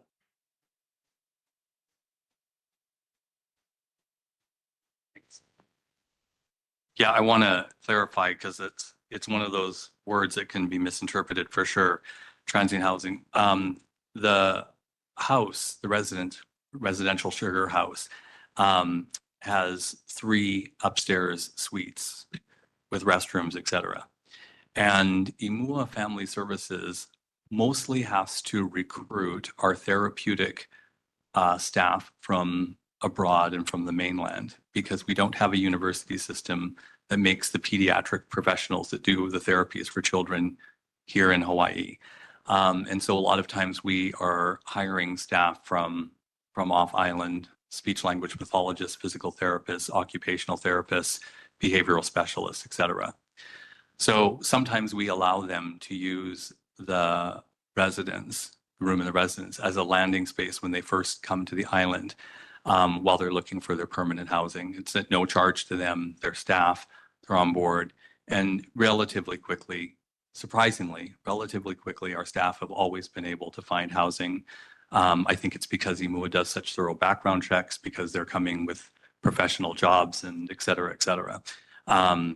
It's not long, but I think that's where how that term transient came in. And I know that these days that has a different connotation to it. So it's not furbo, it's not a bed and breakfast, nothing of that nature. But we have allowed our staff to stay on the property at residence, and that's what that is. The question arose. Can we separate some of these things? And, I would just like to say, if it was a possibility to approve the building pieces that we put before you, the 3 pieces, and to defer on the special events piece of it so that more community outreach can be done, I'd be totally in favor of that. Like I said, we've been waiting for such a long time to move forward, and all of the other components of our permitting process have been waiting and in place. To hold back on that construction piece of it longer is time and money, as you know. So I am, as the applicant, open to breaking those pieces up if it's helpful to you as a commission. Thank you. Thank you for the clarity. Thank you, Commissioner O'Connor. Yeah. Okay, anything else? Mr. Wong, are you guys currently using that space as a school right now? Sorry, Calamine. No. I think I showed you below the rock wall, the outdoor preschool. That is a temporary demonstration preschool site that is licensed currently through the DHS.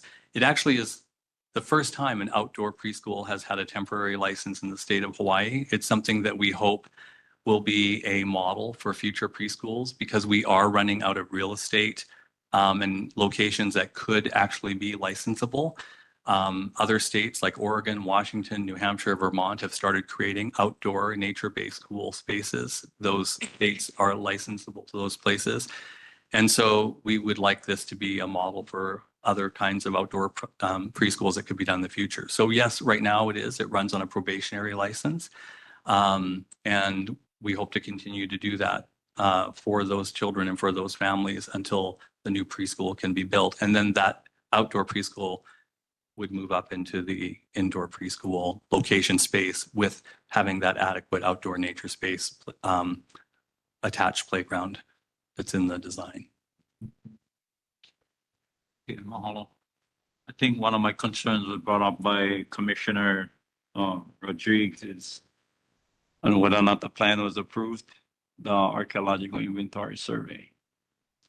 Can I speak to that? Because, well, I think we gotta make some recommendations, especially for the tennis court. Well, Pellegrino did mention some historic properties around there that needs to be mitigated. Things should be mitigated with a lot of the community as well. But yeah, go ahead. So Brett, and you may want to get Angie or Polly to comment on this, but as we understand it right now, all of our work through SHPT has been completed. All of the archaeological work was completed. And now, because we had this question recently, and now what happens is they actually wait for the CRC approval piece to write the final letter, which then completes that process. We had a discussion about this the other day, and that's why we can't say it's approved right now. The work is done and they're waiting on this piece of it. Did you want to comment to that, Brett, or have? Well, I think for like the county, our review is based on 343. The state is totally different when they give recommendations. So they actually guide the process for the county and not otherwise. That's the way I see it. I was a part of that process as well, commission. So I think we stuck with that.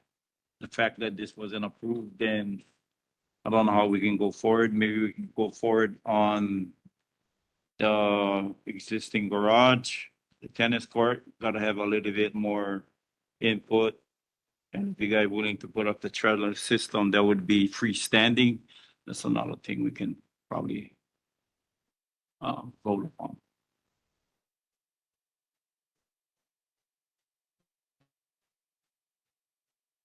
Commissioner Rodriguez, with respect to SHPD, I'm not exactly sure, though I should be sure, in that I worked there for 18 years. But I worked for a separate branch. I worked for history and culture, not archaeology. But in terms of archaeology, now that we have additional information provided by Mr. Pellegrino and that the AIS has not yet been accepted by SHPD, wouldn't this be the perfect time to Yeah. Yeah. to stop and say, okay, was it CSH? Yeah, that CSH go back and amend their AIS to include the new information rather than, because I think in the future, you might have to treat this as an inadvertent, this archaeological find as an inadvertent find. Yeah, which makes things a little bit more complicated. If it becomes an inadvertent. Right. There is someone who can speak to that. Is Polly available? Is it Polly or? Hi, I'm on the call. This is Polly Tice, architectural historian from Mason Architects. I'm not sure about the archaeology, though. I would have to defer to Cultural Surveys Hawaii, and I didn't know if any of them were on the call, in the hearing. Oh, behind you. Oh, hi. I don't know who this is. Trevor Uhoff from Project Manager at Cultural Surveys can help guide you with this. We did the AIS 2 years ago, December 2022, the field work, and submitted the report shortly after. It's been under review since then.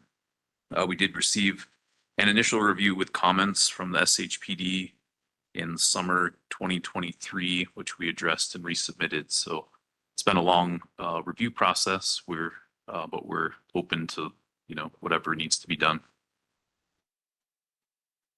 In the SHPD letter, they did mention that they are looking for CRC review and comments before I think they move forward with acceptance. So it's kind of a difficult position between the two bodies.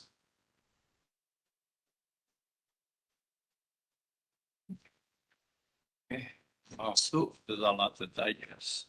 Yeah, so maybe quite possibly to make this move forward, since they said in their letter that they're waiting for the CRC, our CRC response to SHPD is going to be that on December 5, 2024, we were made aware of additional archaeological features on that property that's not reflected in the draft AIS. And therefore, we recommend that perhaps we revisit the AIS. Is that how it works? Potentially, yeah.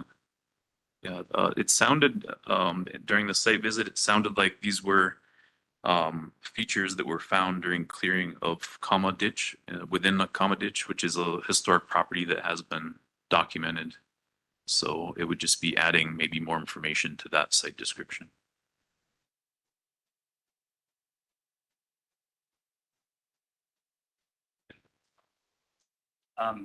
Can I note that the areas that you're talking about that Hokuau mentioned were on the site in front of Maui Historic Society where we were planning to build the ethnobotanical garden, right? The Hawaiian Cultural Garden there, not on the tennis court, which was previously existed. The parking lot maintains the entire capacity of the original tennis court and not beyond. So it doesn't impact those areas that you were referring to that Hokuau was talking about with the ethnobotanical garden, which is the reason why that space is specifically designated for that and for Hawaiian native plants and agriculture and and education because of that significance. It's not on that upper area, which was previously the tennis court. So my question to Trevor is, I get exactly what you're saying. So when you guys determine what the project area would be with respect to performing the AIS, that was not included. Yeah, that's correct. Yeah, it's the difference between the areas of project related ground disturbance and construction and the overall property. Yeah. Yeah, mahalo. Hokoa also did mention, I guess, where the tennis court parking was, the Pohaku Mele, the grinding stone. So there was one additional that was within the corner. Did you guys identify that? And if you did, is there a preservation plan set for that area? So, and maybe I'll have to defer to Dean. I'm not sure the exact location. When Hokuā was speaking to that, it seemed like it may have been either within the ditch or maybe below it. It's an area that is part of the property, but not an area that we focused on for the inventory survey during our work. The stone that he spoke of is in what I keep calling the ethnobotanical garden. It is in that land space in front of Maui Historic Society, and it comes in front of the Kama ditch. In fact, there used to be a set of cement stairs that went down there between it because there was an old wooden bridge that crossed. The bridge fell apart. We dismantled it so no one would go on it. And the cement stairs are still down there, but they're buried. And then the stone is out in front of that. So it's in that land space in front of Maui Historic Society. Again, not on the upper level. Between the Kama ditch and where the tennis court was, there is a solid maybe 15 feet of property that is where we cleared old brush. And then there are some trees there. And that is an area that would be also made more garden-like and cleaned up and have more agriculture just for beautification of that space leading over to the ethnobotanic garden. In the, I can't remember whose stipulation it is in the development work, but in the development work, there is a stipulation for every number of parking spaces that are created on the proposed parking, which is the tennis court.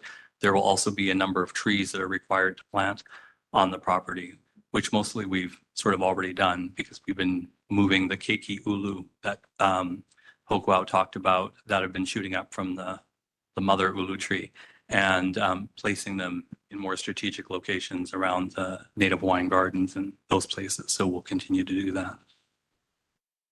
Mahalo. I guess what I'm trying to get to is whether or not it reflects this plan on the preservation of those areas. Anything within that area. I'm glad that you guys are working with Hokuā Pellegrino because he knows a lot about that area. And maybe to his discretion to even add a little more things because he really opened a lot of corridors for us, especially knowing that this archaeological inventory survey was done. Mahalo for that. But it's still lacking some information that is really important to be implemented in the plan. What else? If not, we're ready. No? Okay. Let me take a stab at it. Where is it? How does the commission feel about the trellis system being detached from the home? I'm sorry if I could interject real quickly. I think you guys got to start with the special use first. Okay. And the first thing you guys got to start with is whether or not you feel you have enough information as presented by the applicant and as provided in testimony today, as far as whether or not a preschool is an acceptable special use that you guys want to grant written approval for, and then if you guys can get through that, then you guys can move into plans. But I think you guys got to start with that first. Okay, How do we feel about that? I'll go first. So, with regards to the question as to whether or not, we should approve this special use, it's my understanding that under the ordinances, it is allowable. It is an allowed special use with written approval from this commission.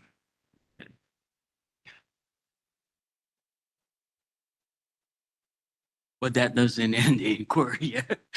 I just want to make sure if it's allowable, therefore it's legal, and then we now take the conversation to a higher level with the rest of the commissioners.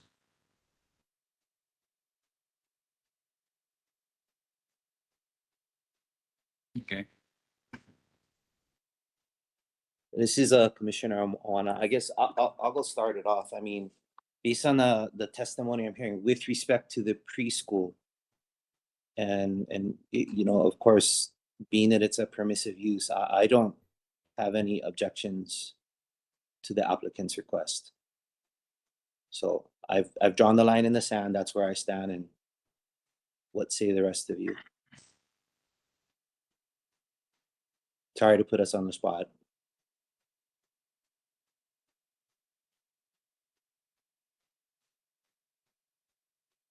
Commissioner Malopezan, I also don't have any problems about the preschool. If we can draw the line in the sand. I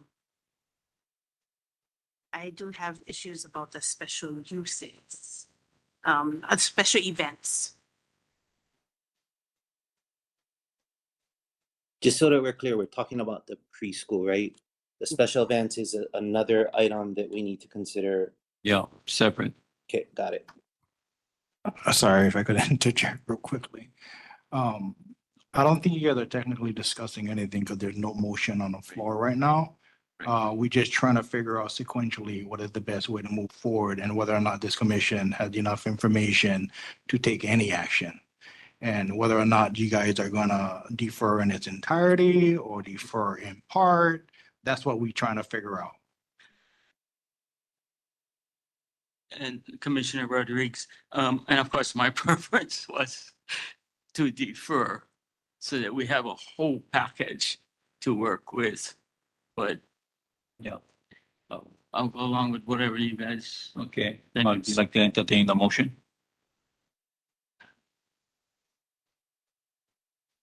Okay. I move that we defer. Okay. Commissioner Rodriguez moved to defer the item. On the special uses, the entirety? The three questions, the three applicable questions. One is a special use is a preschool. The second one is with respect to the alterations done to the property. And the third one is special event. Is that right? Do you care to elaborate anything else as far as why you would like to defer or some of the things that you would? To more clarity from the archaeological inventory survey for one. Needs more clarity and should be finalized, especially for area that is highly sensitive, should be documented. Part of this archaeological data recovery on preservation areas, possible preservation areas. So Hinano, Commissioner Hinano entertained the motion to defer. Do I have a second?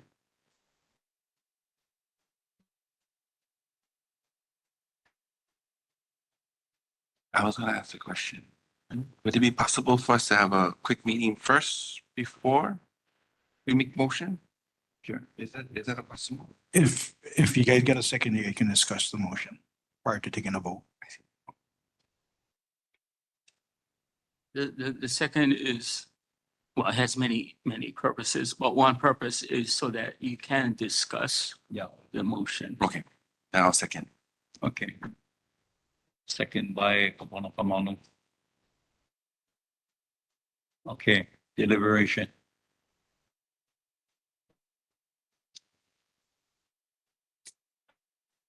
Any? What I heard that Shifty is not gonna give their final letter till they have something from us. And I think we're hesitant to move forward until we have Shifty. So I'm just kind of on a seesaw here. Yeah. And that is why I was more comfortable with a deferral until we sort all these things out. Though Commissioner Awana's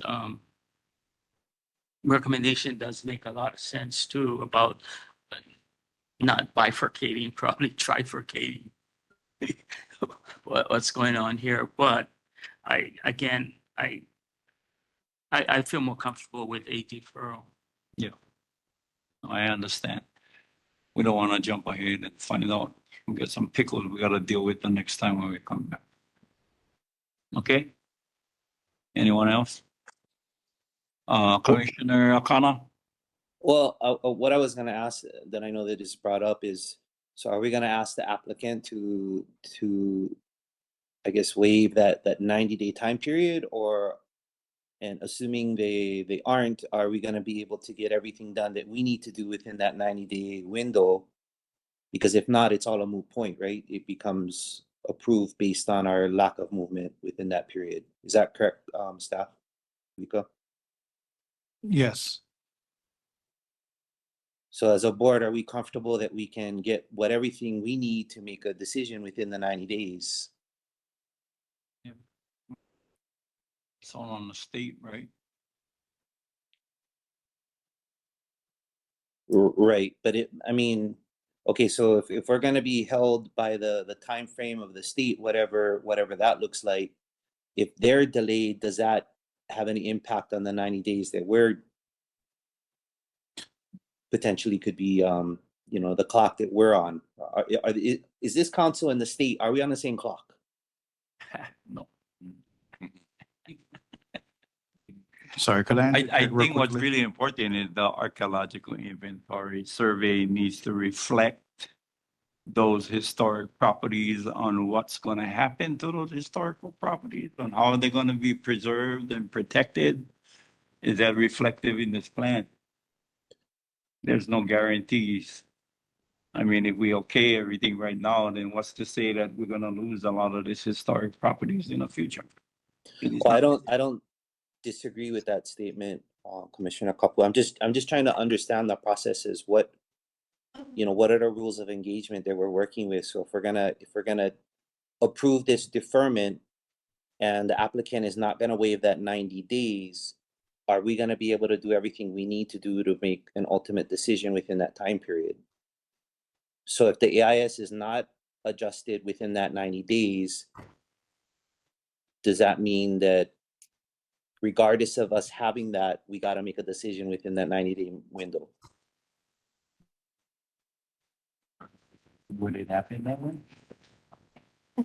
So what I would recommend is probably amending your motion to empower both the department and the applicant to strongly encourage Shifty to get any comment that they have regarding the AIS and acceptance done as soon as possible, because this body, as the ultimate decision maker, is the one that's really going to drive this forward. Shifty is informing this process.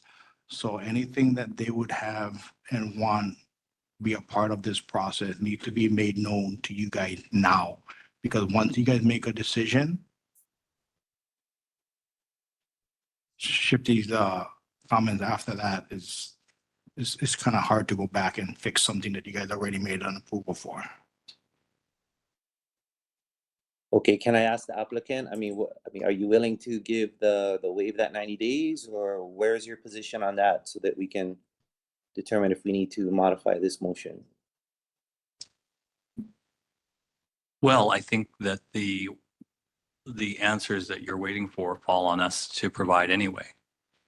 So it's us that needs to go back through our applicants and get that information based on your comments and feedback. It's on us to have the community engagement pieces that we have planned to do those pieces of it. So it sort of falls back to us anyway. So for me to say, I don't waive the whatever it is I'm waiving, and put us into that 90-day period, it still falls on me to do that work, which we're going to do regardless, right?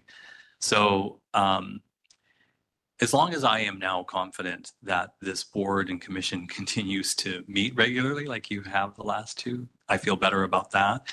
It was definitely more disheartening when the commission had not met for such a long time and we were waiting for such long periods of time. Can I wait 30 more days to bring information to the table? Absolutely. We've been waiting for 4 years. I think we can wait 30 more days because we do want you to make your decision in confidence with our organization and with our intentions on the property. We want you to be confident in that decision and not leery or worried about it.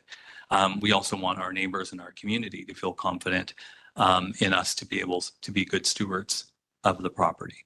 So in that light, yes, EMUA would waive the 90-day approval and work to provide you the information that you're requesting before your next CRC meeting in January, right after New Year.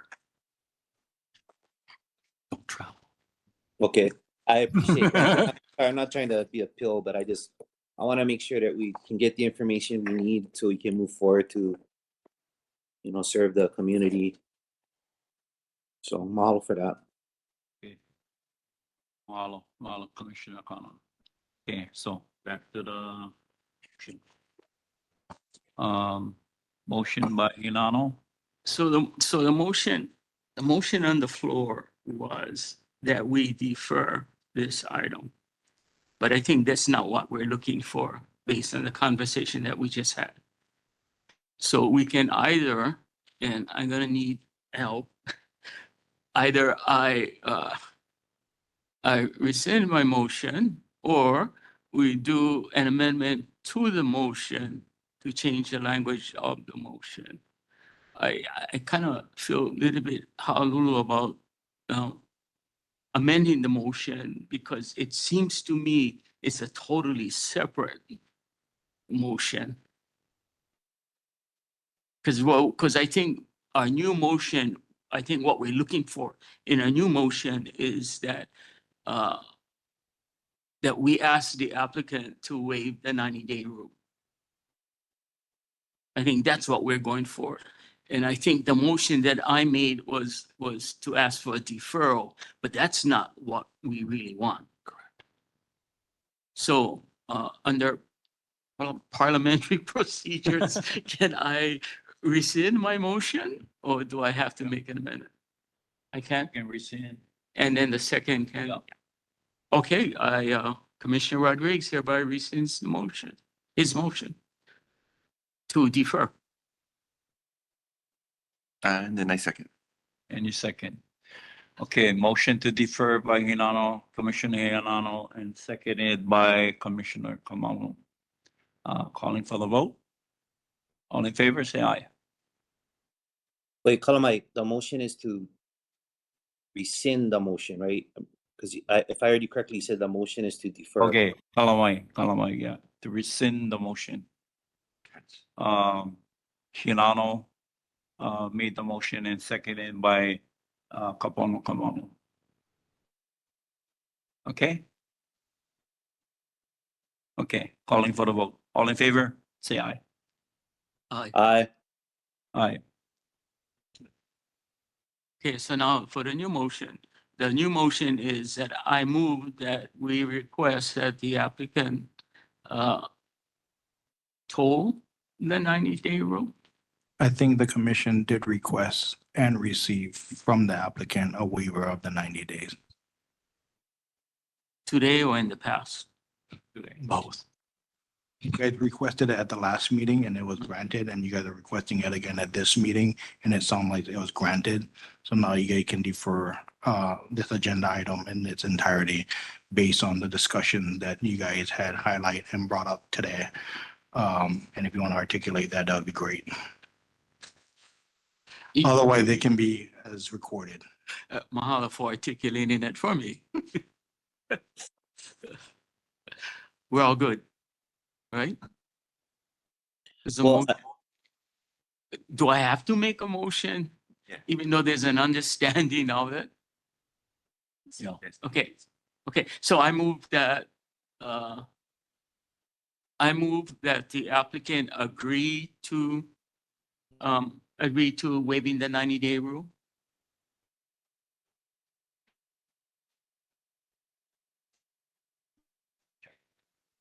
Okay, I move that the applicant agree to waive the 90-day rule and that this item be placed on next month's agenda. Okay. Do I have a second? Second. wait, Kalamai, before we get to that point, Okay. Commissioner Rodriguez, so I forgive me for stammering. So I guess we should have clarity what exactly we're asking for as the basis, why we want to defer, what do we want to get?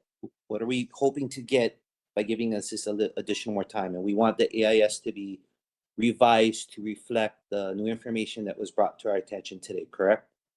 Yep. Okay, so we're saying that we're asking for this deferment so that we can receive this information, and then when we receive this information, hopefully we're able to consider the request of the applicant to yay or nay or yes, but with modifications, et cetera, et cetera. That's what we're doing, right? Just so we're clear. I would like to think that the reason why we are asking for a waiver of the 90-day rule is so that it gives the applicant the opportunity to resolve all the issues that were brought up at today's meeting. That is to say, the AIS, maybe even Hopewell Pellegrino's information that he brought forward with respect to maybe there are additional historic features on that property, and in addition to the community's concern with additional traffic. I think it's everything. Oh, right, and I understand that and I acknowledge that, but we don't need to make a motion to ask the applicant to waive that 90 days. Is that correct, Kuviko? I mean, because I asked him and he said yes, so we have his consent if and I don't want to put words in anybody's mouth, but that's my understanding. Inspection. Yep. Then you would do the NOW. Yeah. Then your reinspection would be done after the NOW. Be in the system. Right?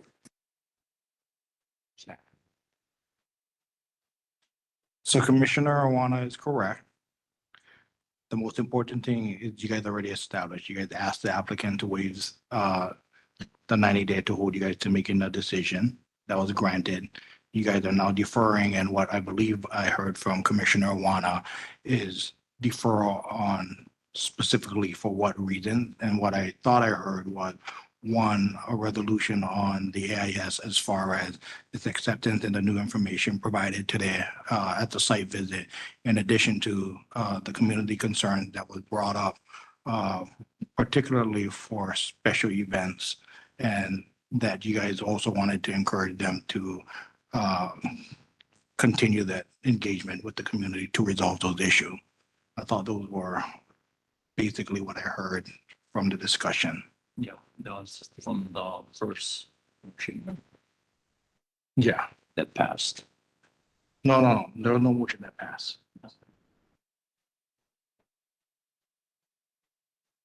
And so with respect to the detailed items, that has to come in the form of a motion, or is that just understood? That's the cleanest way, so that there's no confusion or discrepancy as far as why this is being deferred and what is specifically being sought by this commission. I just thought that motions were with respect to an action. But I'll go along with that. So would it make sense to put forward a motion that the applicant pursue an approval by Shifty and work harder to get that approval, and maybe a community outreach plan so we know specifically how we're going to move forward with the community. I think that's what the 2 points that we've heard thus far.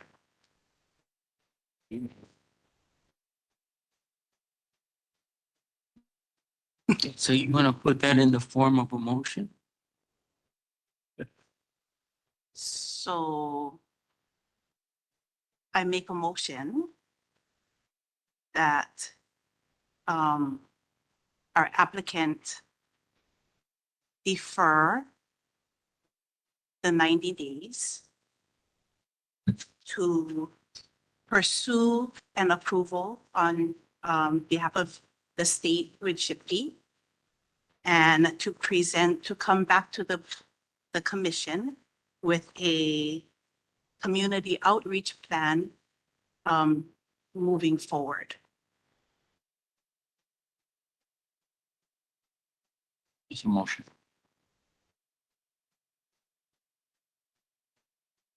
Okay. Second? Second.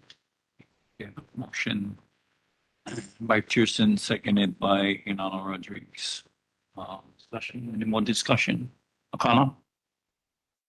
No, I don't have any. Okay. Okay. Calling for the vote. All in favor, say aye. Aye. Aye. So move. Okay. Good.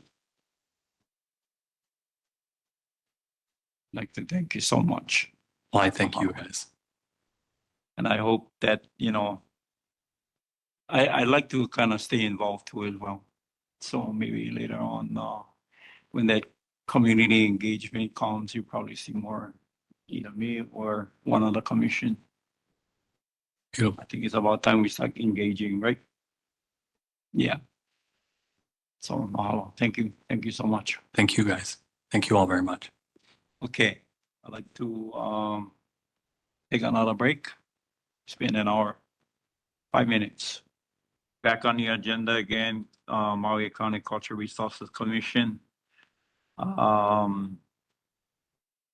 So this item we have in front of us is a review of a proposed plan for the Walton ADU located at 173 Shaw Street within the County Historic District. Pauna Ahupua Lahaina Moku, Maui. So the request is the applicant, Steve and Diana Walton, request the Cultural Resources Commission review and approval of plans to construct an infill accessory dwelling unit ADU on the rear of the former house site at 173 Shaw Street. Subject property is in County Historic District Number 1, which is a local zoning district and the Lahaina National Historic Landmark District, which is listed in the Hawaii National Register of Historic Places. So we're gonna have a presentation, or do we have to open up for public testimony first? Okay, so I'd like to open up for public testimony. Thank you, Chair. There's no one signed up either in person or online. Okay. With that, I'd like to close public testimony and open up for staff review and recommendations. Okay.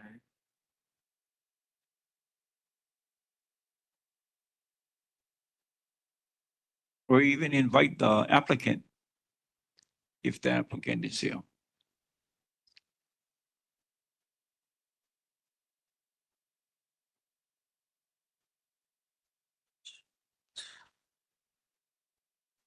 Aloha kako. My name is Stanley Solomillo. I'm a planner with the Long Range Division. I'm an architectural historian.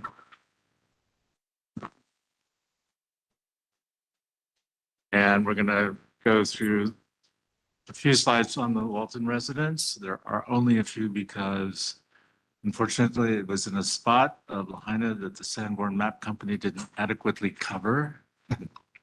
So we won't have Sanborn maps. The Walton residence is a replacement dwelling for a building that was destroyed by the 2023 Lahaina fire. It had been originally built by an unknown owner adjacent to Moku'ula and separated from the site by a 19th century rock boundary wall. The dwelling appears to have been constructed in 1970, was purchased by Steve and Diana Walton in 1989, and the couple resided there for 34 years.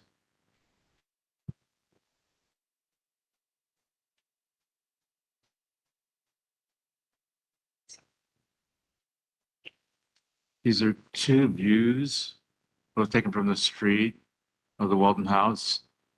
And you're looking on one side, looking adjacent to Moku'ula at a modern wall, which abuts the 19th century rock wall on the north side of the property. You can see that there's a main facade plus multiple additions on the upper photograph. When you go to the lower photograph, you get a little more detail. And then we have the house itself.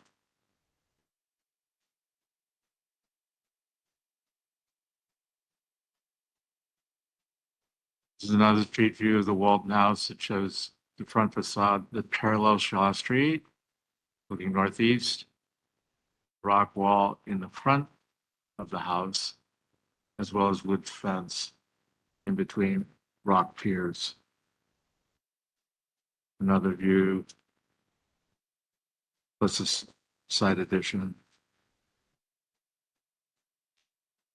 And then this is one gable end of the house, and it's the only gable end that's fenestrated this way. And it was glazed to provide views of the West Maui Mountains.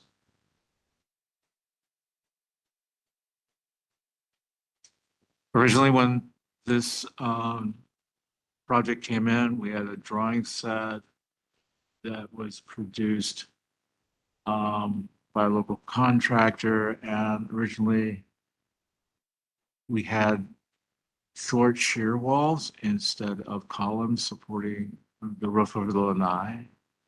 And we also had standing seam metal roof used as a roofing material. So we asked, and the designer agreed to make the changes that we would go to a box column, not use the short shear walls, and go to either a comp or a corrugated metal. And the reason we do that is that when you look at, if you're driving down one of the arterials in Lahaina, if you see a standing seam roof, it looks great on paper, but when you actually see it, it has really strong shadows. And if you look at other buildings that are roofed with corrugated metal or composition shingle, it's just monochrome in color. There's no sharp shadows.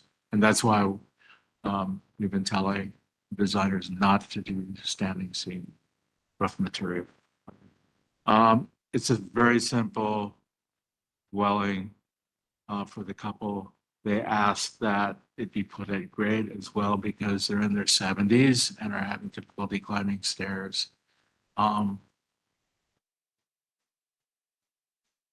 There had been some archaeological reporting that had been done on the property, and the Waltons would have to address that. I think I addressed that briefly in the staff report. There was some follow-up information. So you would have to ask Mr. Walton if you could provide that information.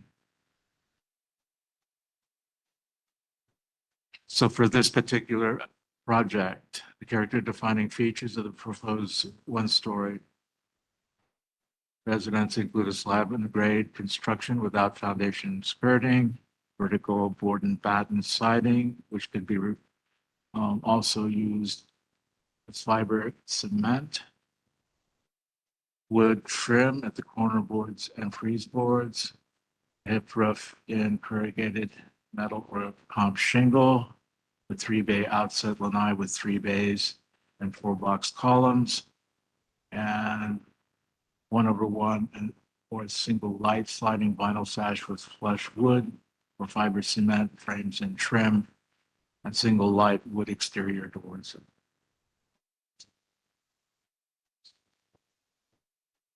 At some point in the near future, we're going to have to go through the 213 report, which has just been released by National Park Service at the request of the Advisory Council for practical purposes. NPS has indicated that the NHL still exists. So the standards that apply to the NHL, whether we're doing rehabilitations or reconstructions, still apply. So in this case, two standards, standards 1 and 2, apply to this particular property, that it should be used for its historic purpose or be placed in a use that requires minimal change to the defining characteristics of the building, its site and environment, and 2, that the historic character of the property shall be retained and preserved. There are also Secretary of the Interior standards for new construction within the boundaries of historic properties. And we have to remember that the NHL is one large historic property. So the one that applies is related new construction, including buildings, driveways, parking lots, landscape improvements, and other features. Must not alter the historic character of the property.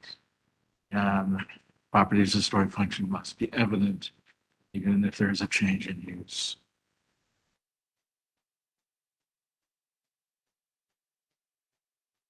For actions pertaining to this particular project review, the commission has the following options.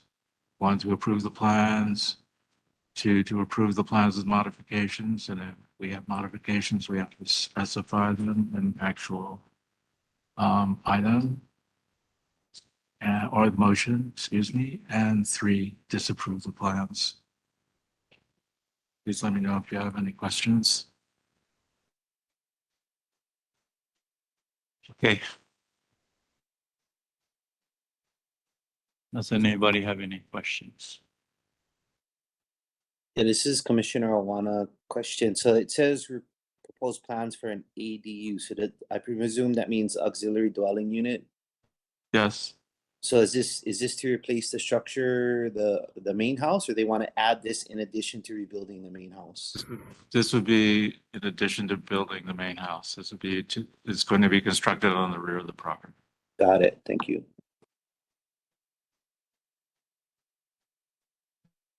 Any other comments? No. The applicant here?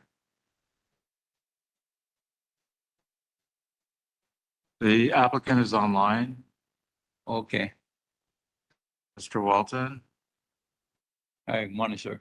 Good afternoon, sir. Okay, can you hear me? Perfect. Yeah, hi. Oh, great. Yeah.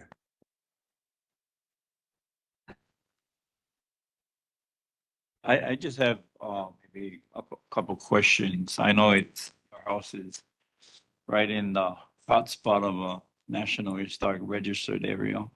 Oh, yeah. And there is some discussion that's happening right now, especially after the long tenuous work that we've been doing for over 1.5 years, the possibility of including individuals that live within the historic corridor on possible long-range planning to look at what may be looked upon within the cultural corridor. I know that's still in discussion, but would you be privy to being involved in that once that comes? I know we're only here for the approval for your ADU dwelling, but there's a lot going to be happening in the future. So I just want some feedback on whether or not you guys would be privy to being involved if this was to ever go with the the mayor is entertaining the idea of putting together a cultural corridor committee. Sure. You know, one of the things I love about that property is it's adjacent to all the history. I mean, I went on my backyard every day and saw the royal tombs. And, you know, I know I'm close next to Mokuhula, so, and I've done a lot of study and writing about it over the years. So, yeah, I'm totally into being part of any kind of discussions about cultural corridors and just the historic nature of Lahaina Town. You know, we lived there we're almost part of history. We're there for 34 years. So, you know. Yeah. Our idea basically was that if we built a small ohana, it would be quicker and cheaper so that, because everything else seems to be taking years and years. And so it'd be quicker and cheaper for us to have to get back on our property. We've been in somebody else's place for almost a year and a half now, and it's just not home. So we really want to get back on our property as quickly and as easily as possible. So that's the reason for the proposal. Oh, thank you. Thank you so much. Sure. What was the final archaeological, if there was any done in the area when they did the initial cleanup? You can ask Mr. Walton. Yeah, if I could ask you that question. I know they had some extensive work when they were doing the clearing and things like that. Was there any additional historical walls or structures that were found within your property? No, they didn't find anything, you know, and again, that's been kind of a residential area. I've got, like I said, I'm into the history, and I've got old surveys from over 150 years that's been kind of a residential area. And over that time, when we bought the house, it has a swimming pool. So that was excavated, and we've had gardens and done all kinds of things there over the years. We've never run into no archaeological finds at all. Yeah. And we put that at the end of our proposal, you know. Letter there. Okay, thank you. Yeah. Thank you so much. Okay, so we're here to review and propose plans for the Walton ADU located at 173 Shaw Street. Open to the review of the council. Anyone get any more additional comments? I just clarify that the property is completely Cleaned. gone. Yeah. Oh, The yeah. existing wall, the exterior wall, your boundary wall, did they remove that too? No, the wall is there. That was basically the only thing that survived other than concrete and steel was the stone wall. It's good that they left it because that's your boundary. If it Yeah. was out, then you would have to do additional surveys, right? Yeah. Yeah. Okay, that's good to know.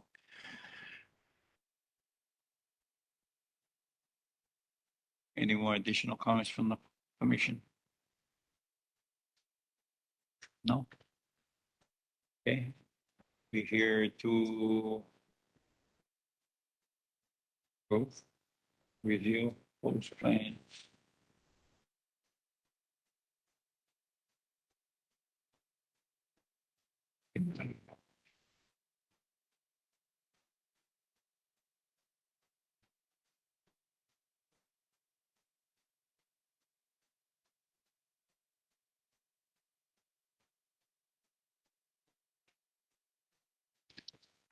So we're here to approve the plans, approve the plan with modifications, or disapprove the plan.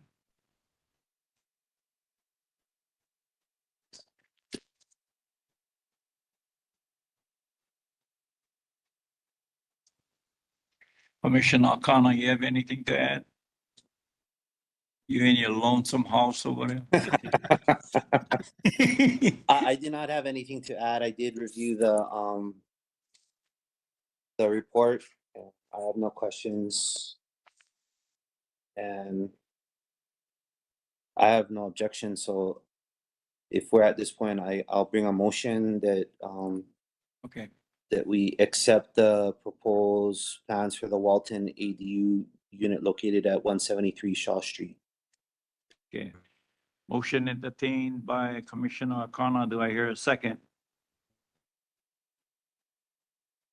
Second. Second, Commissioner Rodriguez. Any more comments before we go into final deliberation? If not, call for the vote. All in favor, say aye. Aye. Unanimous. Thank you, Lord. Thank you. All right. Good luck, Mr. Walton. Thank you. I know I'll be seeing you in the neighborhood. Yeah, if I see you over there, I'll stop by and say hi. Okay, aloha. Thank you so much. Aloha. Welcome. Okay. Oh, gosh. Okay. Go. Yeah.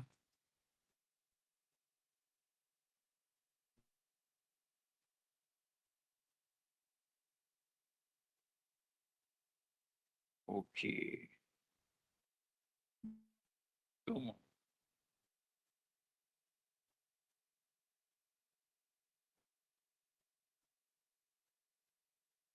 Item C. Is it? Review and propose plans for Laricella residence located at 488 Ahupanava. Is that how you pronounce your name? Okay. At 488 Front Street within Lahaina National Historic Landmark District and adjacent to the former William K. Kaluakini House and SIHP number 5050-03-09054. Okay, staff. Do I have to open for public testimony? Yeah, okay. I'll open up for public testimony at this moment. There's no one signed up online or in person, but we do have the applicant here. Okay. Come up. Is it afternoon yet? Yeah, Hi. good afternoon. My name's Rebecca Loricella, 448 Front Street. I'm the homeowner. I'm just gonna read this so I don't miss anything. And I apologize for not being here at the last meeting. I was listening on the phone. My mom turned 96, spent the day with her. Not a lot of connectivity at mom's house. So thank you for having me here to testify. My name is Rebecca Loricella, property owner of 448. I purchased the lot in 2012 and built a custom manufactured home designed to complement the neighboring properties, particularly next door, 450, the historic Kulakini house. Although my neighborhood was eclectic, my goal was to create a structure that honored and focused on the plantation style architecture. For my fire rebuild home, I have worked closely with my designer, architect, project manager to ensure compliance with the building and fire codes and historical guidelines and CPR agreement within the two properties, all of which have been satisfied. My property manager and I met with Mr. Solomilo promptly to make the additional historical modifications he requested, gaining Mr. Solomilo's full support. The 2012 build included a successful SMA and archaeological survey, which in my current plans, we will utilize the same footprint and trench for all utilities. I also plan to underground the electrical utilities at my own expense. I submitted for my building permit in February 2024, meeting all the requirements for county review and approval of my plans. Again, with Mr. Solomino's support of my project under the historical guidelines. I have taken photos of a few key corridor views from locations in my surrounding neighbors where no view of West Maui Mountains, Haleakala, or any other view is blocked by my proposed home. I have a personal history with these properties. In the 80s, I lived at 450 at the time, helping to maintain the property with roommates. I had fishermen roommates. After I left to further my education, the property was neglected for over 2 decades and left to squatters. Once it became available, I was one of the 2 potential buyers wanting to preserve and restore it so that it wouldn't get torn down. Myself and Jimmy Steinbinger, the other buyer, his offer was accepted and he restored it to what it was pre-fire. I would stop by and help him while he was there restoring it. After the fire, I attempted to contact Jimmy, hoping to pass his help to the current owners, who became friends and neighbors of mine 6 years ago, the Lodato family. Jimmy is now in his 80s and said if he was only 20 years younger, he's in Thailand and he won't come back. I am building a home that preserves Lahaina's historical charm, complements what was 450, whether it is rebuilt or not, and to pass down the legacy to my children and grandchildren on a property that I've been a part of for 42 years. I am deeply committed to this community.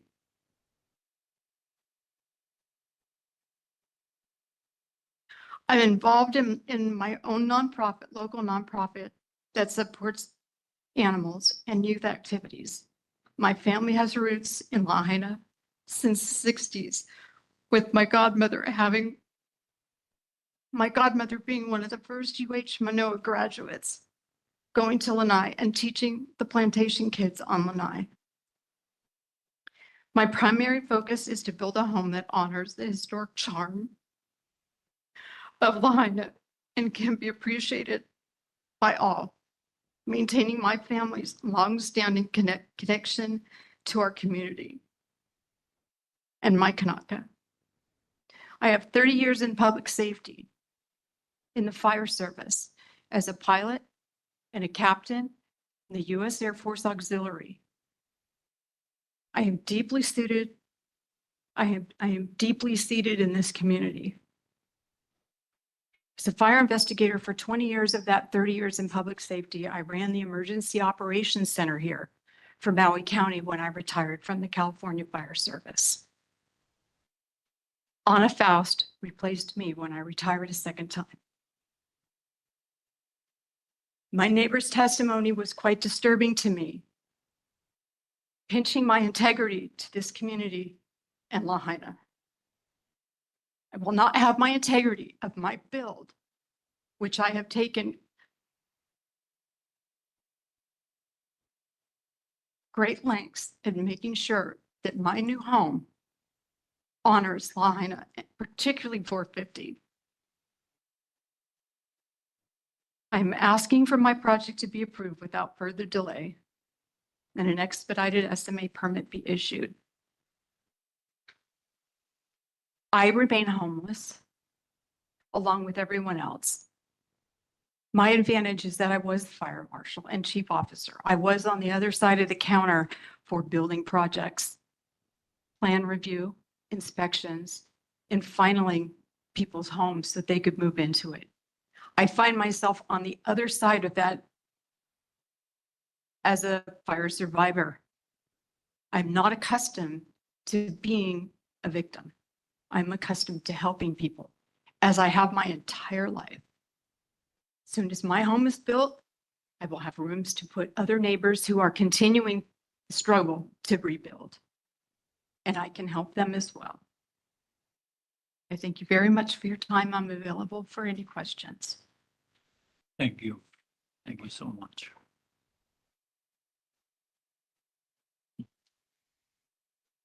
Question for staff.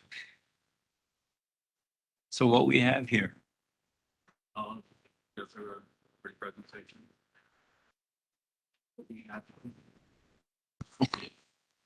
I will complete a brief presentation for you, and then in this case, these are recommendations. It's not an historic district 1 or historic district 2, but they are in the NHL. So the house that Rebecca was referring to was my favorite house in Lahaina, the Kaluakini house. And it was, I think it was either my first or second nomination on Maui.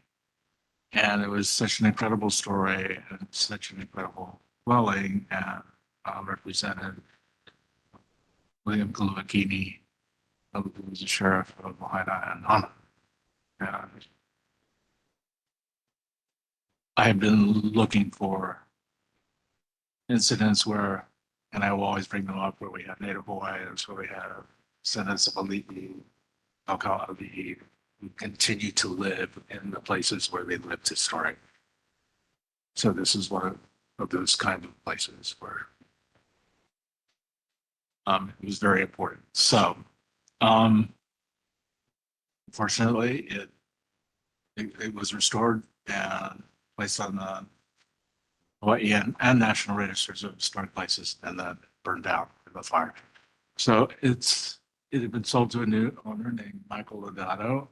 And he indicated on October 24th, before our last hearing, that he didn't know if he would be able to build a reconstruction of that former NR listed property.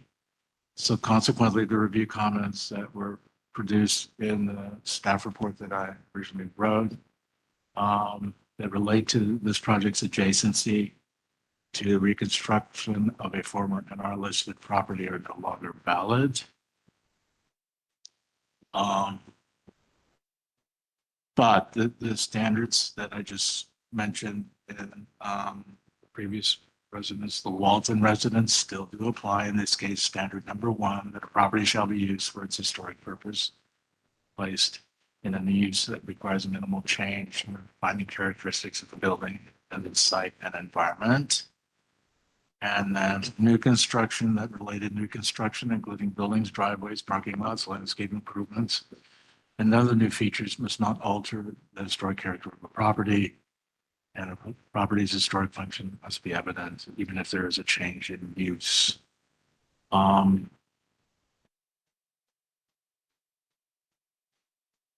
new dwelling is substantial. It is 2 stories in height, but it does not exceed the footprint of the earlier buildings. And these earlier buildings, I believe, Rebecca was involved in building. There were actually 2 on the site. It has a 2nd floor, nice on both floors.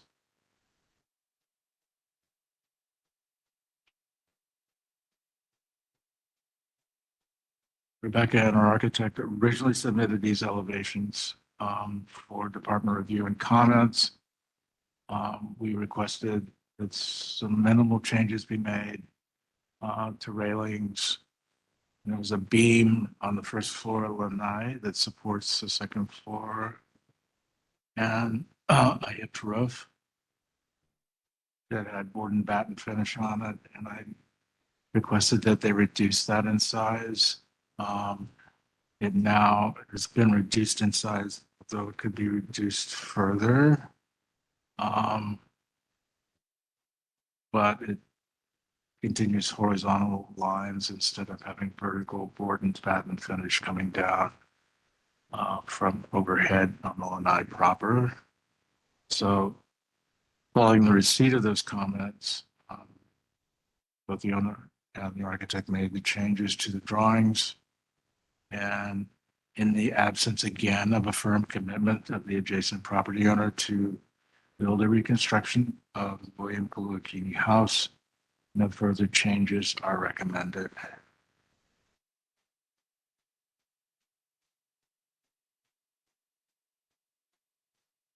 Character defining features of the proposed 2-story cellar residence include post-and-period construction with wood or fiber cement, slat foundation skirting, vertical board and batten siding, again with wood or fiber cement. It's an option. Wood or fiber cement trim, corner boards and frieze boards, hip roofs in it should be in corrugated metal or comp shingle. Apologies for that error. Outside front lanai with hip roof, paired with single wood columns with varying spacing, 1/1 vinyl sash, single light vinyl sash, with flush wood or fiber cement frames and trim. and single light wood exterior doors, single or multiple, and arched wood garage doors. Again, with respect to the proposed plans for the Lower Sella residence, the following actions are advisory only. The commission has the following options: approve the plans with modifications. If you use modifications, please specify them, or disapprove the plans.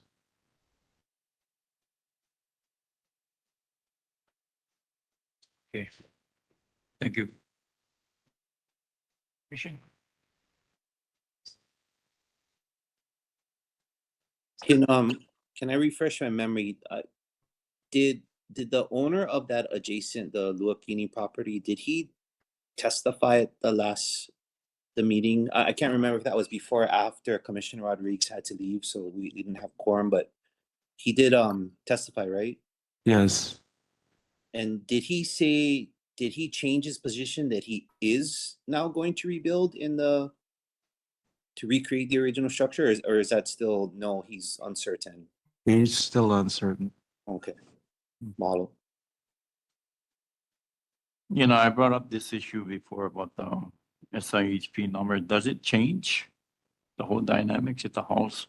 So my question is, was there anything remaining on the property when they cleaned it?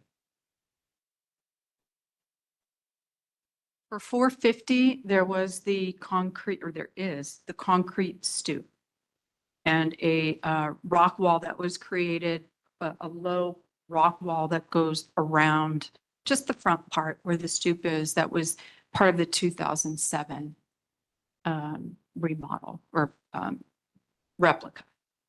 No, okay. And my property, there was, and then the front rock walls. Those are all intact for both properties.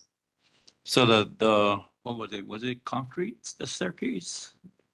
Yeah. The front stoop, yes, concrete. Is But that- it's is that going to gone? need some shoring up. It's cracked. So it's actually the And there's- high. So they pulled it. Did they take it out? No, it's still there. It's still there. Yeah, and I made sure of it. I was there with the debris removal to protect it. Okay. Yes. Okay, good. So I guess this SIHP number kind of would apply because there's remainings of original dwelling, right? Am I right? No, or yes. Kabika? The department position is that it doesn't apply without a commitment from the property owner to reconstruct. Okay. And currently, we have nothing in front of us to review that would indicate as such. Had there been firm commitment, then we would have been a lot more adamant as far as the siding, the massing and scaling be reduced to not detract and take away from that historic structure. So what is the benefit behind it if there was to rehabilitate it? Is there any like, I don't know, historical benefit on tax breaks or whatever? I don't know. Right now, we have a pending meeting with Public Service to discuss those very issues, but as far as tangible tax abatement or things that would normally be provided for National Register eligible properties, there is nothing on the books right now. Position at this point be that restoring it to its original, it doesn't comply with SIHP. Correct. Yeah. So we're dealing with brand new house, right? Yep. Okay.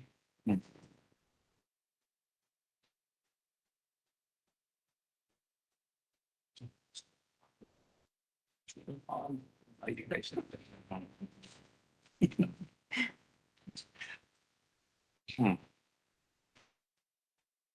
Any recommendation from the commission? Any modifications? Any possibility we can maybe try to convince maybe 50% of the building be in compliance to the register? I don't know, but Ball's in your court. So as Commissioner, I want to just want to make sure I'm crystal clear on my understanding. So in the report, it says that instruction number 5, that the current massing size and scale of the house is not in compliance with the historic building, assuming that the neighboring property is going to be rebuilt as it was, because we haven't, at this point, we're saying that the neighboring property is not going to be rebuilt historically or as an accurate representation. This is no longer a consideration because the original structure was single story. Now the applicant is asking for a 2-story structure to be built. Is that correct? So we no longer have that concern. Correct. At the time the staff report was written, it was under the understanding that the Kaluakini House would be reconstructed. Currently, we don't have anything before us for review and no firm commitment as far as that prior understanding. So that concern is no longer applicable.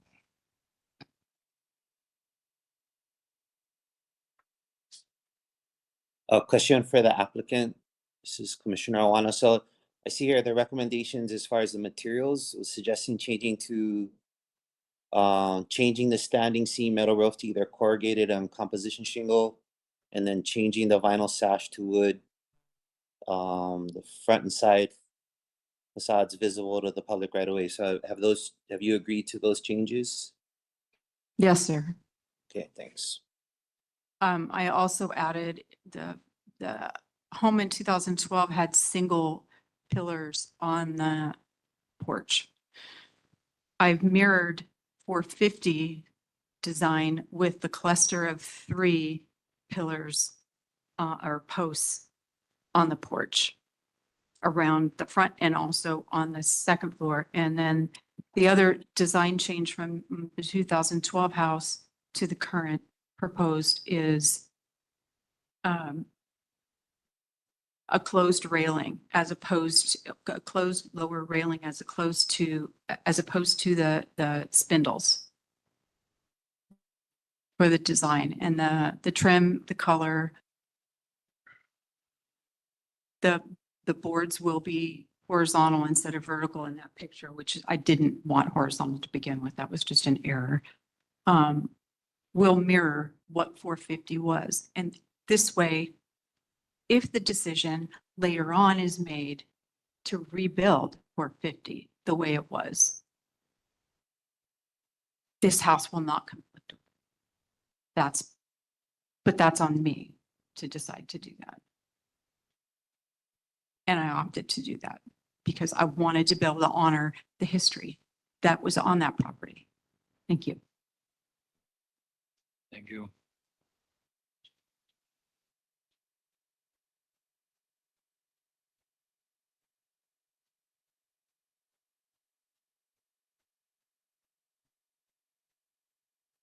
Any more recommendation? Ready to entertain a motion?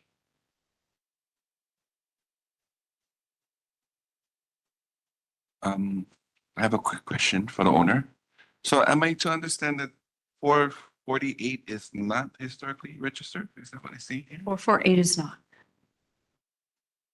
And we're discussing 448, not 450. Correct. We discussed 450, that pleases the commission, because of proximity of a potential reconstruction with a new building. Because of the closeness of the 2 properties are adjacent. So that's why it was an issue. If the owner of 450 was going to rebuild, since we have no commitment now, we can't hold Rebecca to those standards. And there is a garage. There's the house, what was 450, and then about maybe 10, 12 feet. And then a garage that was built, it was not part of the original 1925 house that was built in 2007 with the remodel or the restoration, I should say. Thank you. Thank you.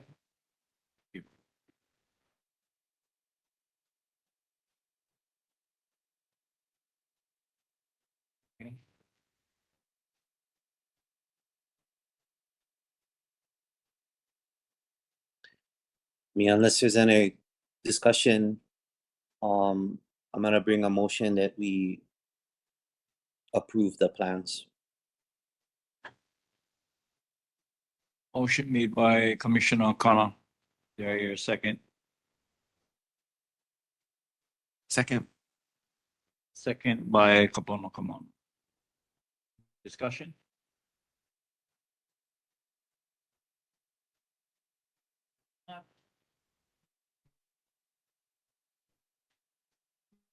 Calling for a vote.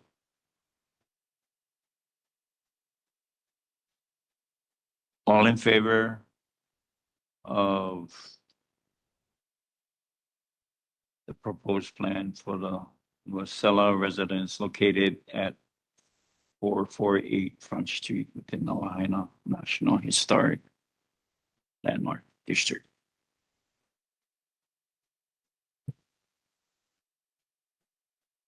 Aye. Oh, aye. Okay. Sorry about that. Okay. Motion.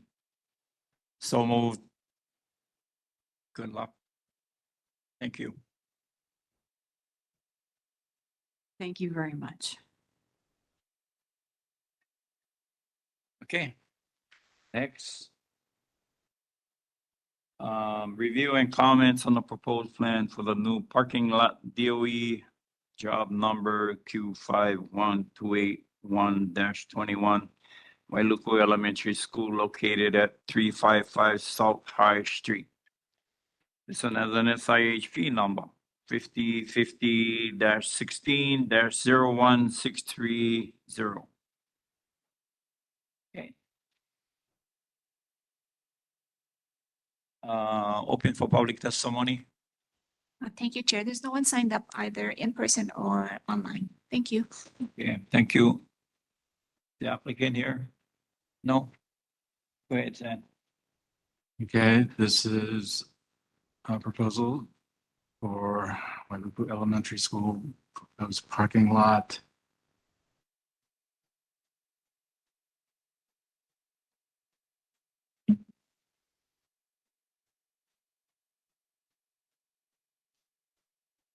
This is a Sanborn map. It's taken, produced after the school was constructed.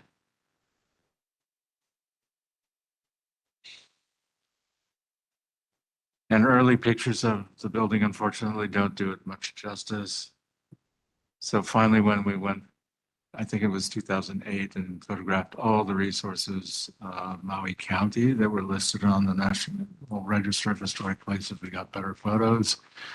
And these were taken by the house photographer, Tony Marty. And it shows the school unique construction because it's the only stone school in Maui County. And alerts to the fact, you know, it's built in 1904. It was designed by famed Honolulu architect C.W. Dickey. And if you look down the street, there are multiple buildings by C.W. Dickey, including the buildings we all looked at for 2 hours this morning and this afternoon at Imua. So it probably is the single most, or the single town that has the most Dickey buildings all on one street. So that's something that we should keep in mind when dealing with this building as well as with HD3. The stone construction is unique, and I think I provided history of the contractors for this building and how the contractors are also related to the construction of the county buildings on the opposite side of the street.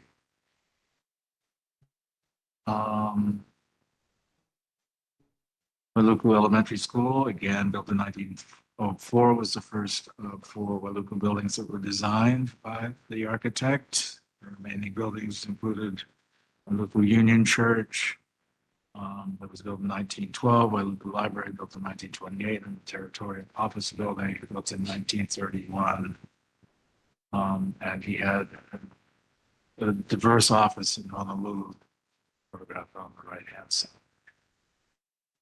Applying the standards for rehabilitation, the property shall be used for its historic purpose. Place in a new use that requires minimal change in defining characteristics of the building and its site and environment. For new construction, related new construction, including buildings, driveways, parking lots, landscape improvements, and other features, must not alter the historic character of the property. Property's historic function must be evident even if there is a change in use.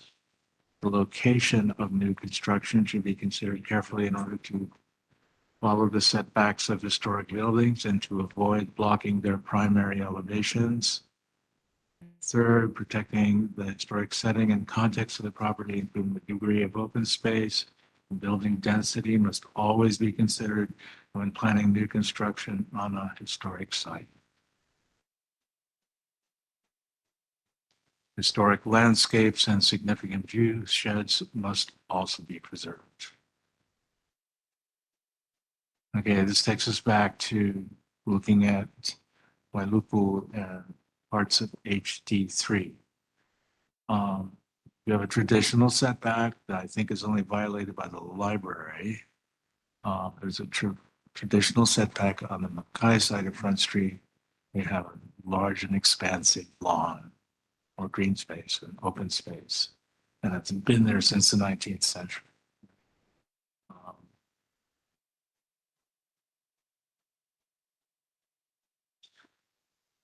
So if you look at Wailuku Elementary School, it's one of the few buildings that still has it. And there's a yellow line that I've applied. I used the front facade of the church. Wailuku Union Church was actually built in 1912, years later, in Wailuku Elementary School. And I scrolled it down to the front of the school. And actually, the school is set back even further, right? So you have a much more expansive green space. And currently, I believe this is a survey of how that open space is being currently used on the school property. So it's a survey of all the significant trees and plantings. The proposed parking lot is to be located in the front yard. So it has a definite impact on the front facade, views of the front facade, because that's actually what most people see when they drive down that arterial of High Street. All they see is the front yard. And this would have an irreversible effect on setting and feeling. Going back to the diagram again with the aerial photograph, because Shifty had asked in a letter if we could, the CRC could look at options on where there might be available parking. So what I did was actually look at other streets and other vacant portions of land, and it's a pretty packed site because we have multiple buildings that have all been kind of accretionally constructed, probably every decade, so that the site is filled up. But there is some actual opportunity, probably at Ko'eli Street and off of Malako Street. But an engineer would probably have to do the calculations and see how much space we do have. The intent of all of this would be to find a way to maintain the slope with the turf that we've all seen and grown accustomed to, and multiple generations of children and parents. And this was the way they always saw the school.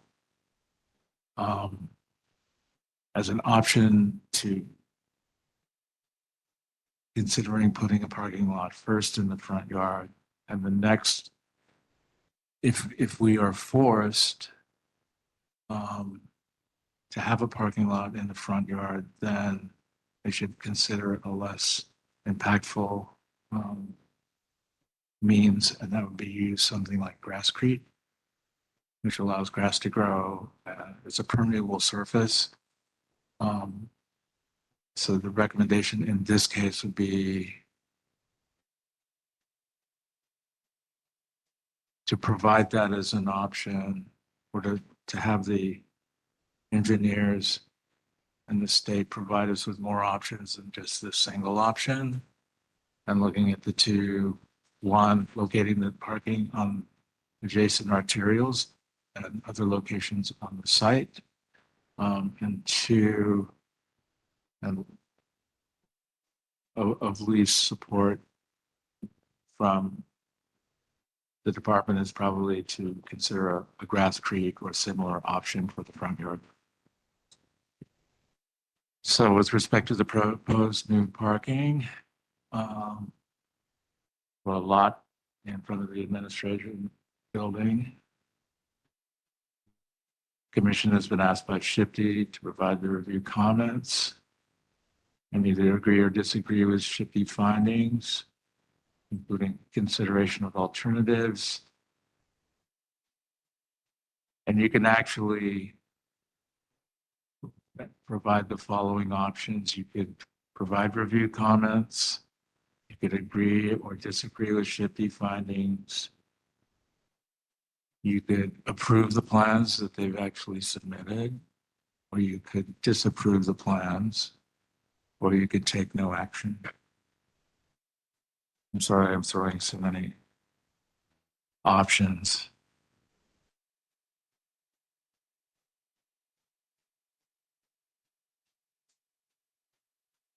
Okay.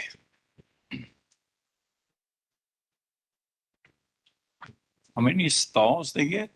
Oh my God, I didn't count them. I'm sorry. Hold on. It's a lot. I think they're proposing 42. Thank you, Kavika. We definitely know the area, especially people that work in the county, on how congested this area can be, right? Yep. Especially in the mornings.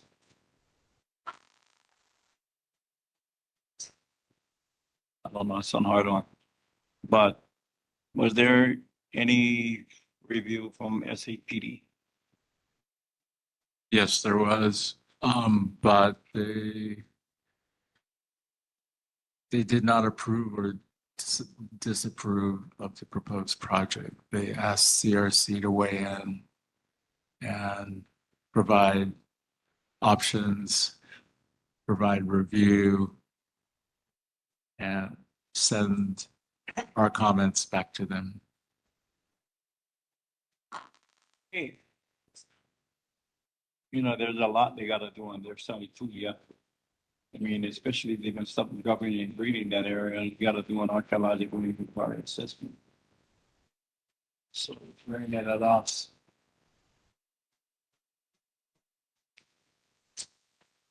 I don't know, it's a preview of the commission. So as Commissioner Awana, so we're being asked to review, provide comments, and either agree or disagree with the Shifty findings. Can I get some clarity? So what does that mean? I mean, we're not approving the project per se. It doesn't sound like they're asking for that. They're just asking us to approve what Shifty found. So if we agree with it, if I'm reading this report, Shifty found a lot, basically there are issues. This request is not in compliance with the historical nature of the area. So if we agree to their findings, we're saying, yeah, we agree with it. It does not mean it. If we disagree, that means we think the Shifty findings are incorrect. Am I understanding that properly? Correct. Okay, thank you. And I think Yeah, Commissioner Rodriguez, I think this is 6E8. Under 6E8, it requires concurrence Yeah. with the project, so maybe Shifty's kind of throwing it into our lap. Yeah, rather than they concur. Because they're state, this is a state project. Yeah.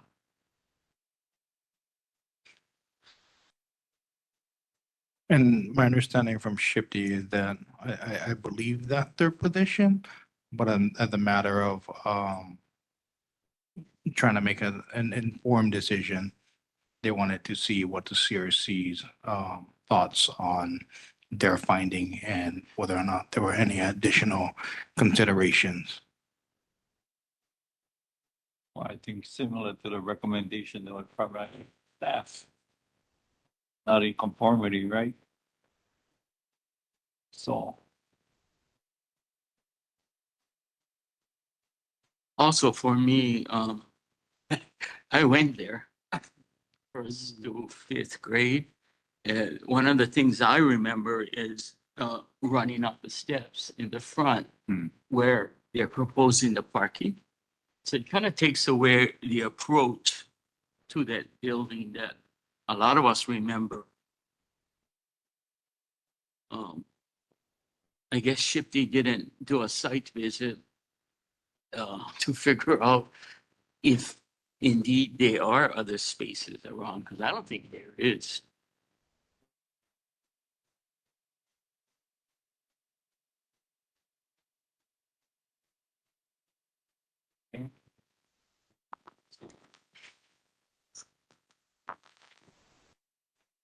I'm gonna ask the questions, Commissioner Awana. I don't know if there's an answer to be given. So if we agree with the Shifty findings, what does that mean?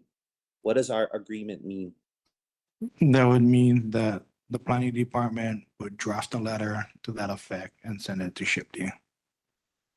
Saying, okay, so saying that we agree with their findings, that it's not in compliance with the historical nature of the area, and then they gotta do whatever they gotta do to respond to that, the DOE or whoever. Well, you would have to specify exactly what it is in the motion.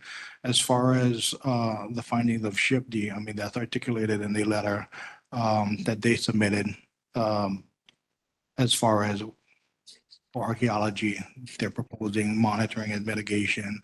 They're proposing Historic American Building Survey report as mitigation.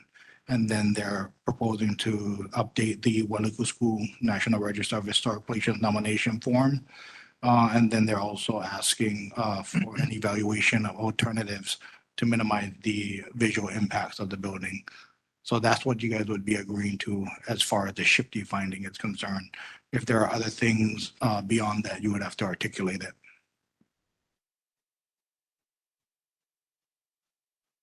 Okay, and I'm sorry, that information is included in a separate document from the Department of Planning report? Yeah, it's a letter. Oh, okay. The correspondence that was accompanying the report. Yeah, there's a staff report, the engineering plan, and then it's included in the testimony. Oh, okay. I was not aware of that. So the two options that I went over, which would be to look at potential parking on the two arterials that serve as boundaries for the school property. And on the west side of the property, there's a courtyard between several buildings that might also be used to park vehicles. I'm reticent because if we just approve what Shifty's findings are, all it is mitigation and the thing will go through. And we, given the importance of the building and the collection of Dickey buildings on High Street, you know, that form the locus of HD3, I think we need to emphasize that importance to the state and that DOE can't just make another decision that would irreparably impact a historic property in Maui County, which they've done multiple times over multiple decades. That's why we have so few school buildings left. You know, it's like, this is a one-of-a-kind property. Like I said, only stone building built in Maui County. All the other big ones were concrete, and the lesser ones were wood, and this was the only stone one.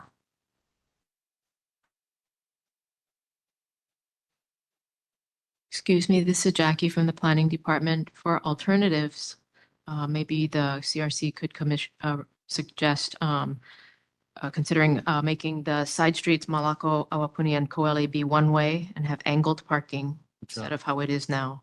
So just wanted to put that down as perhaps the CRC could propose other alternatives back to the state. Thank you.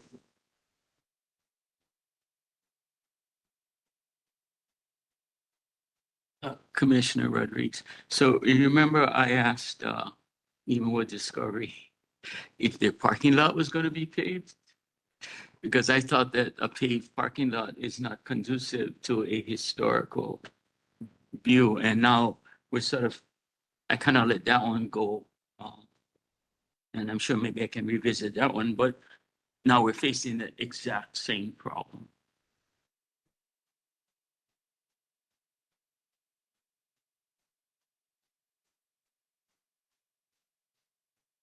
Well, Maybe sorry, parallel parking might be best.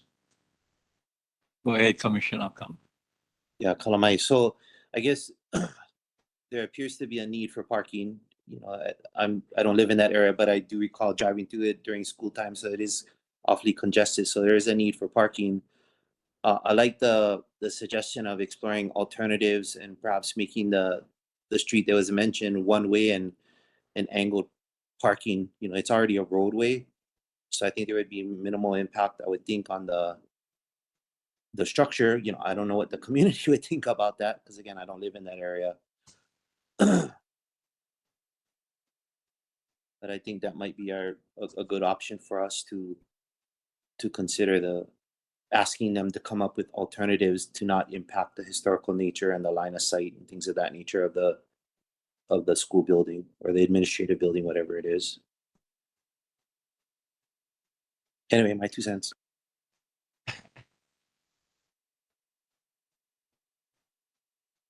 Okay.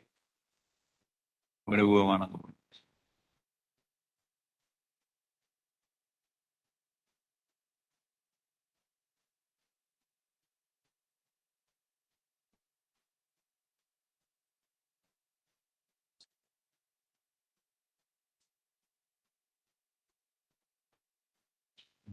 I think having more options would be better, than you have a better decision.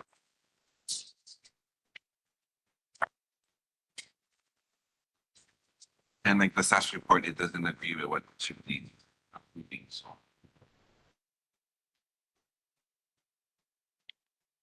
So would we consider, I'm sorry, I'm just trying to get some feedback before I throw it out there. Would it be reasonable to say we disagree, or to propose a motion to disagree with the shifty findings? And if we can include it in the same motion, request alternatives, such as looking at converting that, what is it, Malako Street to one way, and perhaps consider angled parking? Is that something the board would entertain?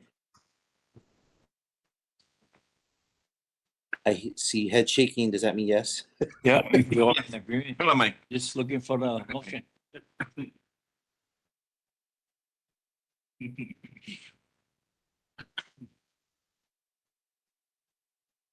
Okay, so I guess I did the last two, so I might as well, what do they call it? The hat trick when you do three. So I'm gonna propose a motion that we disagree with the shifty findings and request alternative parking, including the evaluation of perhaps considering making Malako a one-way and consider angled parking there, as opposed, I presume it's currently what, parallel parking on that side of the street? Yes. Sorry, this is Kavika from Planning Department. If I could quickly interject. I think what you're doing is you're further clarifying what Shifty was requesting of CRC, and that is an evaluation of alternative to minimize the impacts of the visual effects to building A and the overall site. I think you guys should kind of revisit the other proposed mitigation as opposed to disagreeing with that entirely, because if you don't think they should have archaeological monitoring, then what is the alternative? If you don't think they should do halved report, what is the alternative? And if you don't think they should update the nomination, what is the alternative? So I think a little bit more clarification on your motion is necessary as far as agreeing or disagreeing, or agreeing and also is what I'm kind of hearing. I got one point of clarification. To document landscape, it's not Historic American Building Survey, it's actually Historic American Landscape Survey, so it's a HALS. That would be a correction to the acronym used in the state letter from Shifty.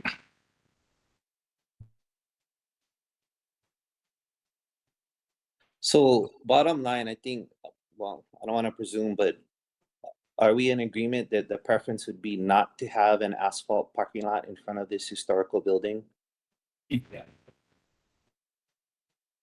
So, and I guess, and that's why I asked the question earlier, Kavika. I mean, what are we being asked to do? Because it seems like this is kind of like one side question to get us to say yes, but you know, it's unclear. Normally it's like we approve the plan or we disapprove. Now we're being asked to approve what Shifty's findings are. So I guess that's why I'm a little confused. What does that mean if we say yay or nay? So you're saying we agree with their findings, but we think you should look into alternatives. Don't put a parking lot right in front of the building. Find another spot on the side behind, whatever the case may be.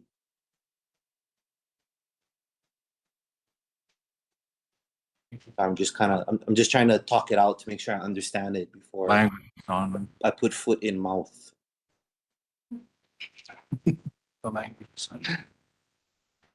Yeah, I mean, I would agree with what you said as far as the main purpose of what we're trying to do is whether or not the parking lot in the front is a go or no go, and an evaluation of alternatives in that regard is the main recommendation that you guys want to do. I think there is some benefit as far as maybe touching on some of the other recommendations and proposed mitigation that Shifty articulated in their letter, but that's for your guys' purview as far as how you want to craft your motion. Right. And I guess with my confusion again, based on the staff report, we're being asked to consider the Shifty's recommendations. So, I mean, I can certainly make a motion, you know, and this is just hypothetical, right? You know, I motion that we disapprove any plan at this point to put a parking lot at the front of the building, and that we request that there be some exploration of alternative parking. So if that's in our purview to do in response to this, what we're being asked, then I'd be happy to make that motion. That's within your purview. Okay, and I guess I'm a little confused. Am I able to get an idea of what the other board members may be thinking, or just make the motion and, you know, people going to agree, people not going to agree? Is that generally how we're supposed to do it? Commissioner Rodriguez. So maybe a motion in the form of Shifty disagrees with the proposed location of the parking lot, and Shifty recommends that the Hawaii DOE seek further alternatives, such as an angle with what was recommended. Then that way we're only touching the location and we're not touching the rest of the recommendations that, the SHIP team made in their letter. Or did I confuse you even more? I think the issue Possibly. is the location. That's the issue, the location. Yeah. So maybe if we just kind of attack that, might be a lot easier. Because there are like 5 items in this letter. So it's all yours, Commissioner Awano.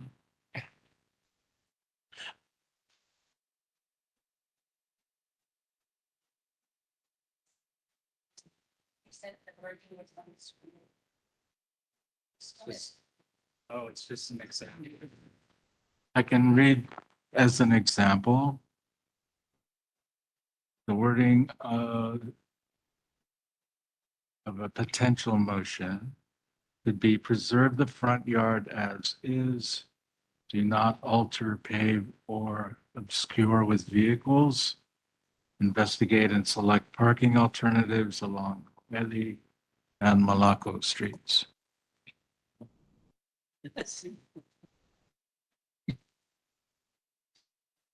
Am I able to say I propose a motion based on what he said? Yep. Okay. Yep. Because I was panicking as I was trying to figure out if I was going to try and write all of that down because I was good. No panic. It's already on the board. Okay.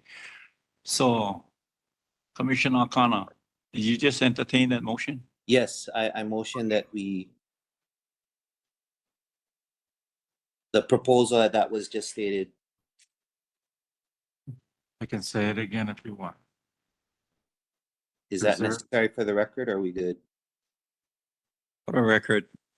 Okay, For if the you wouldn't mind, please. Sorry. No worries. For the record, preserve the front yard as is. Do not alter, pave, or obscure with vehicles.